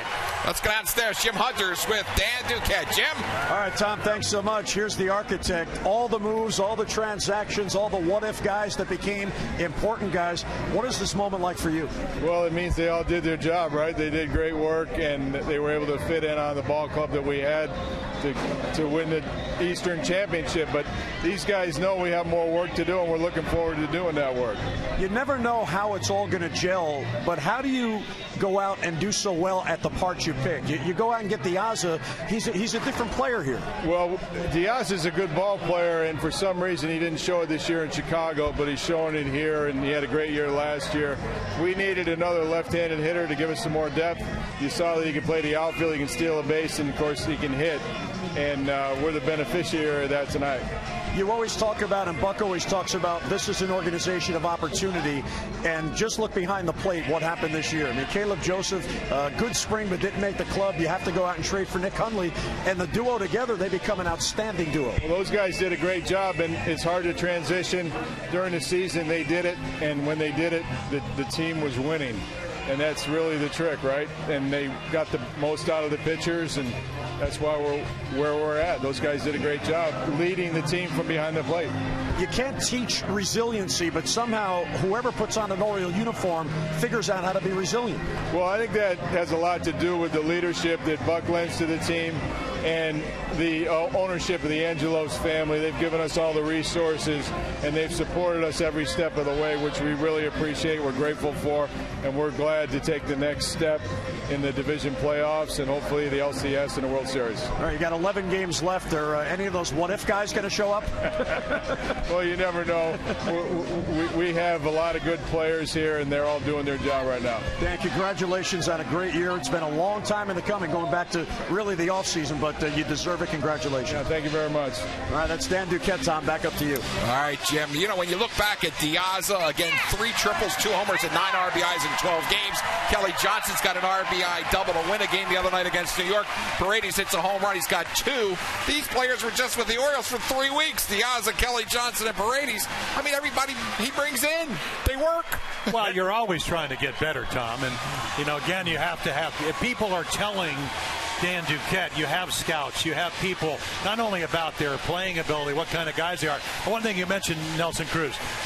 Because you're down on the field all the time, I've had a chance over, the last 4 or 5 years to get to know Nelson Cruz. I mean, you just get, he can hit home runs. He's a dangerous guy, but he's a class guy. And you know what? For the Orioles, and it all started in spring training when they signed him, solidarity. You have everybody's back. They all in the back of the room to welcome him to the Orioles. And then what kind of year did he have? I mean, he turned this offense around. The one steadying force leading, second in RBIs, number one in home runs. Oh, it's that adorable out there with the bird. So you see Adam Jones, he's got a handful of pies right now. He's going to take care of the fans. This is unbelievable. When you look back, though. When you look back at the whole Cruz thing, the younger players have rallied around Cruz. You can see it in the dugout after, Cruz hits a home run. They're all with him. And when one of the other players like Scope hits a home run, Cruz is over there. It's been a nice association as you see the pies in the faces. It's so much fun to watch, what's going on out here. It's incredible. I mean, I love it. At first, when they first started doing the pie in the face, when they were losing too much, I kind of looked the other way. And they had the shaving cream, and I kept thinking sooner or later somebody's going to get hurt. But what it's evolved into, they no longer use the shaving cream that stings your eyes. They use a little whipped cream instead. But it's evolved into something I think people really look forward to seeing. And it's all part of the fun that they're having winning in this organization now. But, Jim, about the Cruz thing, I mean, it just seems like these young players have gravitated to him. Well, he's a veteran. Yeah. And he's been around. And he actually, he played in the postseason. So he's been down this road before. And don't think he's not going to be an important part, not only on the field, but in the clubhouse as they take this march towards the World Series, hopefully. Now, we've seen several shots at Delman Young out there that we haven't identified, but Delman Young's got like 7 postseason home runs. Cruz, I think, has 8. If you don't think Dan Duquette didn't acquire both of those guys thinking about the postseason. Well, it's a great blend, like we said, of veteran guys with experience that have been there and have done that, I mean, Delman Young has been, to me, the professional hitter coming off the bench and doing over half of his appearances as a pinch hitter. He got base hits and or home runs, big RBIs. Let's talk a little bit about what's happened to this team when they lost a player, when a player went down, when Chris Davis went down with the oblique problem and Pierce stepped in, doing the job that he was doing. Every single pitcher, Gonzalez was out for a while. Everybody stepped up at that time. Nobody dropped their head and say, woe is me. And that's the Bible that you hear from Buck Showalter. They just kept filling in. The next guy came in and producing and doing a great job. It just didn't matter what happened. These guys, Machado, he goes out, and it's incredible how everybody's filled in and done a better job. Well, how about this? Machado goes for suspension, and the Orioles go 4-1. Davis is down. They're 5-1. I mean, when you think about it, that this team uplifts itself. It really does. It worked within. And I mean, Jim, you've been around it before. When you have organizations like that and you've got that kind of depth, it takes a lot to bring the good person here. You don't have to watch him work. He does the work on his own, and it paid off on the field. Well, that started really in the winter of 2011 when Buck Showalter said we're going to get back to the Oriole way, which is basically when guys do come to the big leagues, number one, they're prepared to come here. Number one, they deserve to be here. There's no going to be, we're going down there. And did anybody use the roster up and down in 2012 on the way to 93 games? Couldn't use it that much this year, but look at Gausman. Gausman's turned out to be a very good starter. He's been up and down, 4 or 5 times? McFarland up and down, even though tonight he comes in, gets some key outs. So, again, I don't think anybody handles the 40-man roster or the ball club better than Buck Showalter. How about Ubaldo tonight? I mean, the need for a starter because of that doubleheader on Friday. He could have probably selected one of maybe 5 or 6 guys, but he gave Ubaldo the chance. And look what Ubaldo did tonight after that second inning, like 10 guys in a row. Well, he did, and he almost walked his way out of the game, but Buck's a loyal guy. Earl Weaver was a loyal guy. Now, if you did something for Earl, he was always going to give you a chance to succeed because you had done something. So for Ubaldo tonight, Buck wanted him to succeed. And I'll tell you what, it's one of the great stories. you know, for him to be on the mound struggling all year long, they changed his windup in the month that he was out. So it wasn't idle time. Well, yeah, you made a great point because Dave Johnson said it to me tonight. He no longer takes his arms over top of his head, and it was tonight that where he pitched so much better. Yeah, well, you know, you're always trying to make adjustments in this game, and doesn't matter how much. This is not about, you make a lot of money if you play now. It's not about the money. It's about going out there and competing. And the one thing, he wanted to have a better year than he had. But tonight you saw a pro. You saw a professional that could have, a month ago when they said, hey, we're going to go another direction, could have pouted, but he worked hard and he had a chance to pitch and win the clincher. Rick, let's talk about the catching situation. Hundley comes in a trade. Caleb Joseph comes up. Matt Wieters went down as you see a ball walking in. The Orioles catchers, it seemed like they didn't miss a beat. No, well, they didn't, you know, and I think, you know, big shoes to fill when Matt Wieters, a player of his type, goes down, you know, and what can they do? Matt Wieters hung around the clubhouse. He stayed with the ball club, went on the road with them, talked to these guys, gave them a little bit of what, you know, his knowledge of the game, too, which helped these guys in the long run. They come out there and add a little bit of their own at the same time. Caleb Joseph did an outstanding job. Same thing with Nick Hundley. They go out there and they bring their brand of baseball to it. And that's what it's about. When you're the catcher out there, you're the one that's really basically calling the shots. You know, based on what your communications with the pitchers and everything, these guys still have to go out there and run the game the way they can run the game. It turned into a championship. So nobody else, there's no guideline, there's no book that you got to read that says how you have to do things, because the catcher has to know by communicating with all of his pitching staff and the players around him exactly how that game's got to go to win. And the bottom line is they won.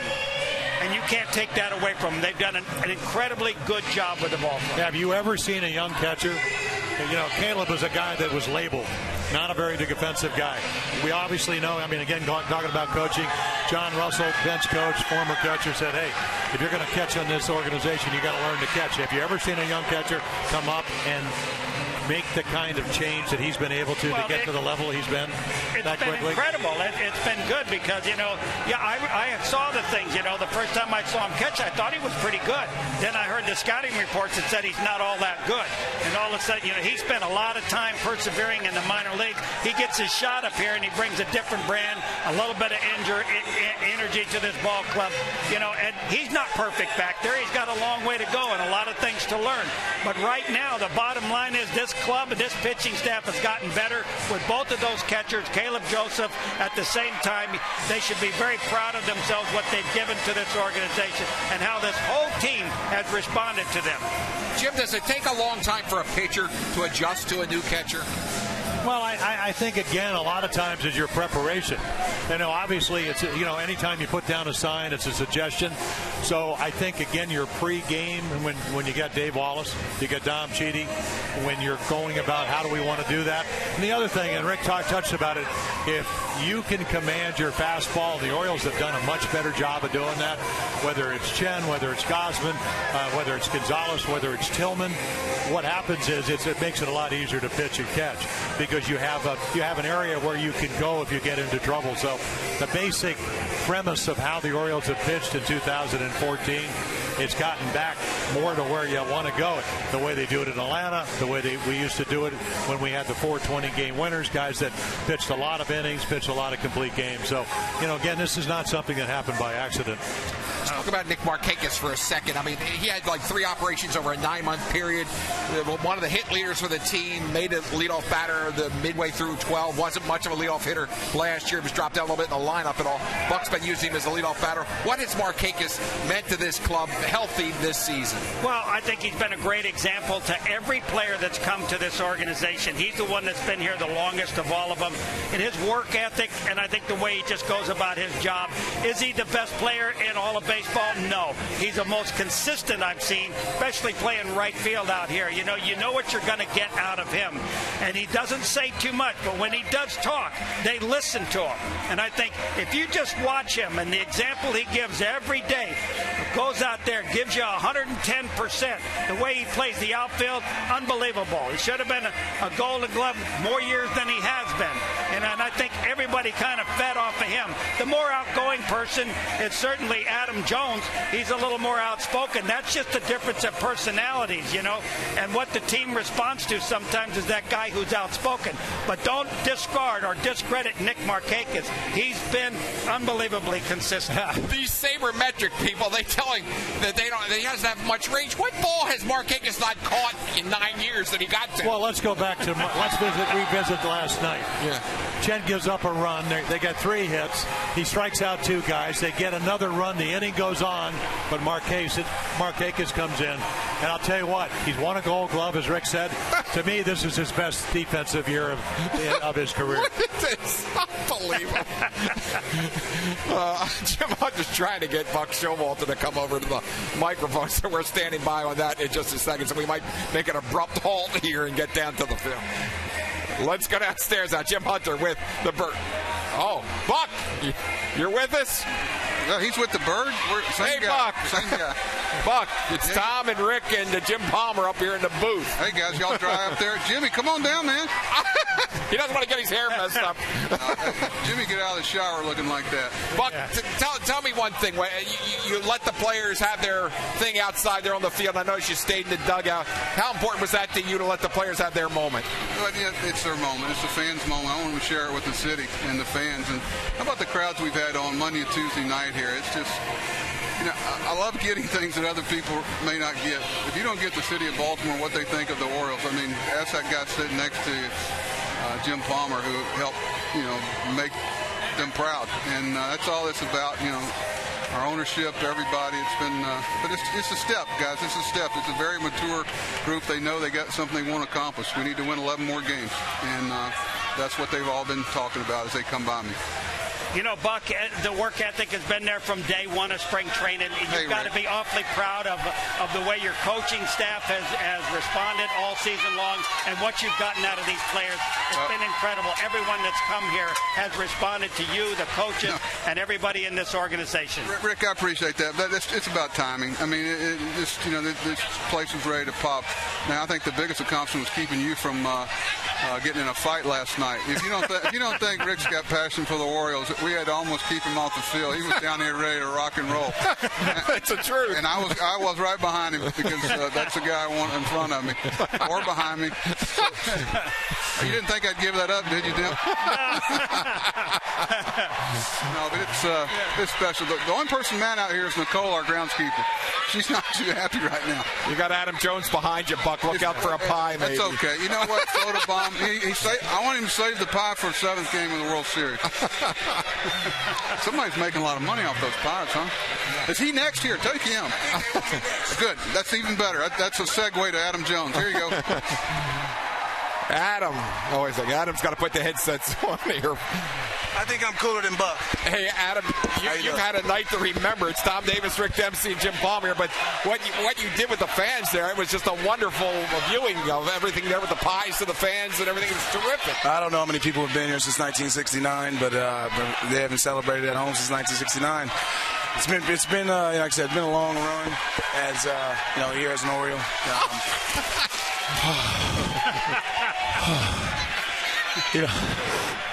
It's a team effort. Like I said, everybody on the team, thinking I'm plugged.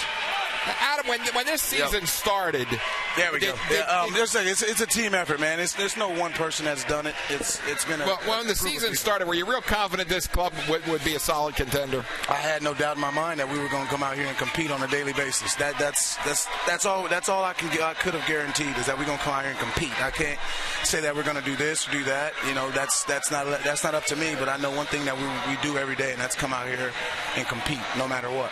You know, Jonesy, one of the things I've noticed, this is Demps, about you, the incredible attitude that you've had about this ball club from the very beginning. It seems like nothing gets this ball club down. Adversity, you guys just respond to it. There's been no crying about guys getting hurt, guys not being able to play. It's been incredible. It's work ethic the whole way and talking about winning ball games and doing things the right way. You've been a big, big part of that. You've been, your example the whole time has been incredible. You've got to be very proud of everybody that you've had a chance to play with. I appreciate that, Denver. You know better than anybody. You know, injuries happen in this game. Nothing's a guarantee, but the game goes on. That's one guarantee of a sport. And, you know, guys stepped in, guys filled in. And we just, at the end of the day, as a cohesive group, we get the job done. It doesn't matter who it is on any given night. We don't care who it is, as long as it's somebody. And I think that's where this team's heart lies, is in the selflessness of our team. We just don't care who does it, as long as somebody does it, and we're the team. Adam, there was a point in the season where you took a 3-run homer away from Longoria over the fence. Later in that week, I think you stole home, and you also hit a 3-run homer to, I think, the bottom half of the 8th inning against the Yankees. I'm trying to do this off the top of my head. Right. To me, that was like Frank Robinson-type baseball in the 60s with the Orioles, with what you did in that period of time to really wipe a couple of teams out. Well, I think what I bring to the game is just, passion. I love what I do. I'm going to come out here and I'm going to give it my all. Some days it's pretty, some days it's not. But, the intent is there. The intent of grinding it out is always there, and there's never a dull moment with me, I don't think. So, I didn't have the pleasure of seeing Frank play. Now I get to see Elias and get to see through that. But the heart factor that I keep continuously hearing about with what Frank played and passion, that's what I think I bring to this team and bring to the game. Where did you learn that? One guy? I don't think it's one guy. Like I said, my mentor is Mark McLemore, and he told me since day one, play your tail off. Never take this game for granted. It can be taken from you in a minute. Your career's going to go quicker than you realize. So, embrace everything and take every day. There we go. There's Chris, the equipment, man. Nice. And take it all in stride. It's going to be good days, bad days, but if the intent is there, it'll make it all worth it. Well, Adam, we do appreciate you taking a moment with us. Congratulations, and have a nice future here with the next couple of series. Thank you. And hey, where's Dempsey? Why he ain't down here? He's here. Oh, yeah, I ain't come down. You down there? Where you at? You up in the booth? I see you up there, nice and dry. Yeah, you nice and dry. I keep popping this thing up. Right. Yeah, you nice and dry up there. You need to get down here. Hey, take him to the World Series. That's the plan. With you. Bring some fish tacos. Hey, have you run out of pies yet? Yeah, I think we did. I got a couple guys. We need some more. I think we should have had more tonight, but hey, we pied some guys and they're happy. Adam, thank you very much. We appreciate it. Anytime. All right. Adam Jones, who, when you look back, Jim, here's a player that was acquired in that deal for Eric Bedard. You talk about trades that helped this ball club. The Orioles basically traded for an all-star when Andy McPhail brought him here, along with Chris Tillman and well, there's Sherrill. been so many trades, Tom. That was all about Eric Bedard wasn't going to sign here. He was, won 13 games. So you go get a center fielder, you go get an all-star closer in George Sherrill, and you get their minor league pitcher of the year, Chris Tillman. So it took him a while to get his feet on the ground. Chris Tillman, is there anybody else you're going to choose on this staff to pitch game 1 of the playoffs? Right. Tillman's got that edge. He's one of those guys that doesn't like to lose. Very good self-assessor. The other night before the Yankee game on Sunday night saying, I'm kind of getting bad habits. All of a sudden, those habits went away on Sunday night. Let's go back downstairs on the field. Jim Hunter. All right, Tom, thank you so much. Here's Zach Britton. When the year began, you were trying to learn, how do I do this relief job? Then all of a sudden, in mid-May, you're asked to be the closer. Now you're one of the best. What a year for you. It's hard to describe. I think a year ago from today, I was down in Florida trying to figure out if I was ever going to pitch in the big leagues again. It's crazy how things work out. So I'm just enjoying it, and it's cool to look around and see Nick Markakis and all the things that he's been through to enjoy this moment. And maybe we're going a little overboard, but it's worth it. These fans deserve it, and we still got a long ways to go. But it's so fun to be able to enjoy this with all the fans and my teammates. Everything that we've gone through this year to get to this point, but we don't feel like we're done yet. No. This is only the first step now. It's obviously all about you on the mound, but I'm wondering the influence that Dave Wallace and Dom Sheedy have brought here that has helped all you pitchers improve and dramatically improve as the year went on. Right, yeah, they, they're such cool guys. Very just calm. You know, it seems like, you know, if there's a tough situation on the mound, when Dave comes out, he just has this niche for slowing it down and making you have fun again, and that's important. And these guys, Dave and Dom, they've just, I don't know, they're a blessing. I think the best thing that we did this offseason was get those guys in here for our pitchers. They helped us mature and not take things too seriously and just have fun and trust our stuff. And I'm so thankful that we had them. I think they're a big part of the reason why I'm able to have success this year. So, you know, I'll be forever in their debt for everything they've done. I'm glad that we're able to bring them back for hopefully the next couple of years in the foreseeable future. Buck talks all the time about living in the moment, just taking care of whatever is right at hand now. Is that in large part why this team is so good, because collectively you can do that? Yeah, definitely. It's going to be amazing. You know, we're going to enjoy this tonight, but we're going to come in tomorrow, and that same desire to win is going to be there. You know, we'll forget about whatever happened today, and we're going to look to be the best team in the major leagues, have the best record. So that's our goal now. All right, Zach, congratulations on the title. Go enjoy it. Thank you, Jim.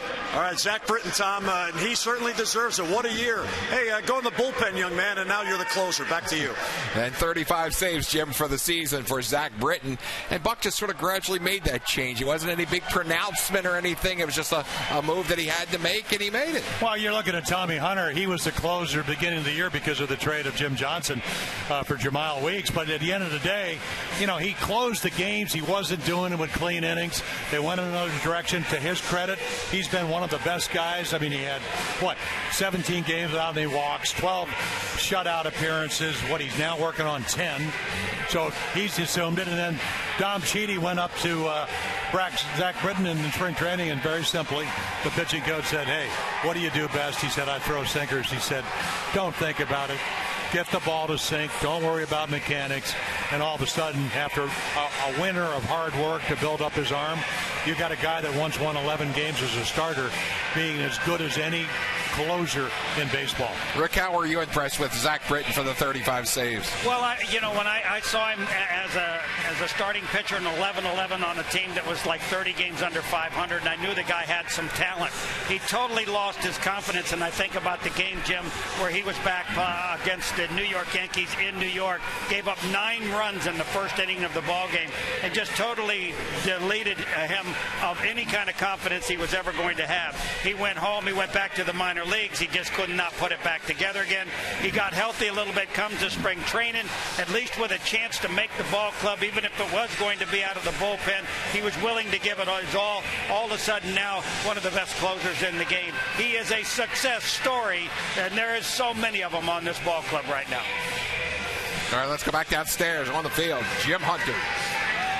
All right, Tom, Nick Markakis is here. There's a lot of activity on the field. 2012, you're hurt. You couldn't participate, although you were there. What is this moment like for you? It's one of those things you can't describe. It's, it's the reason why I wanted to be here. It took a while, but I knew eventually it was going to happen. And if I had to do it all over again, I'd do it the same exact way.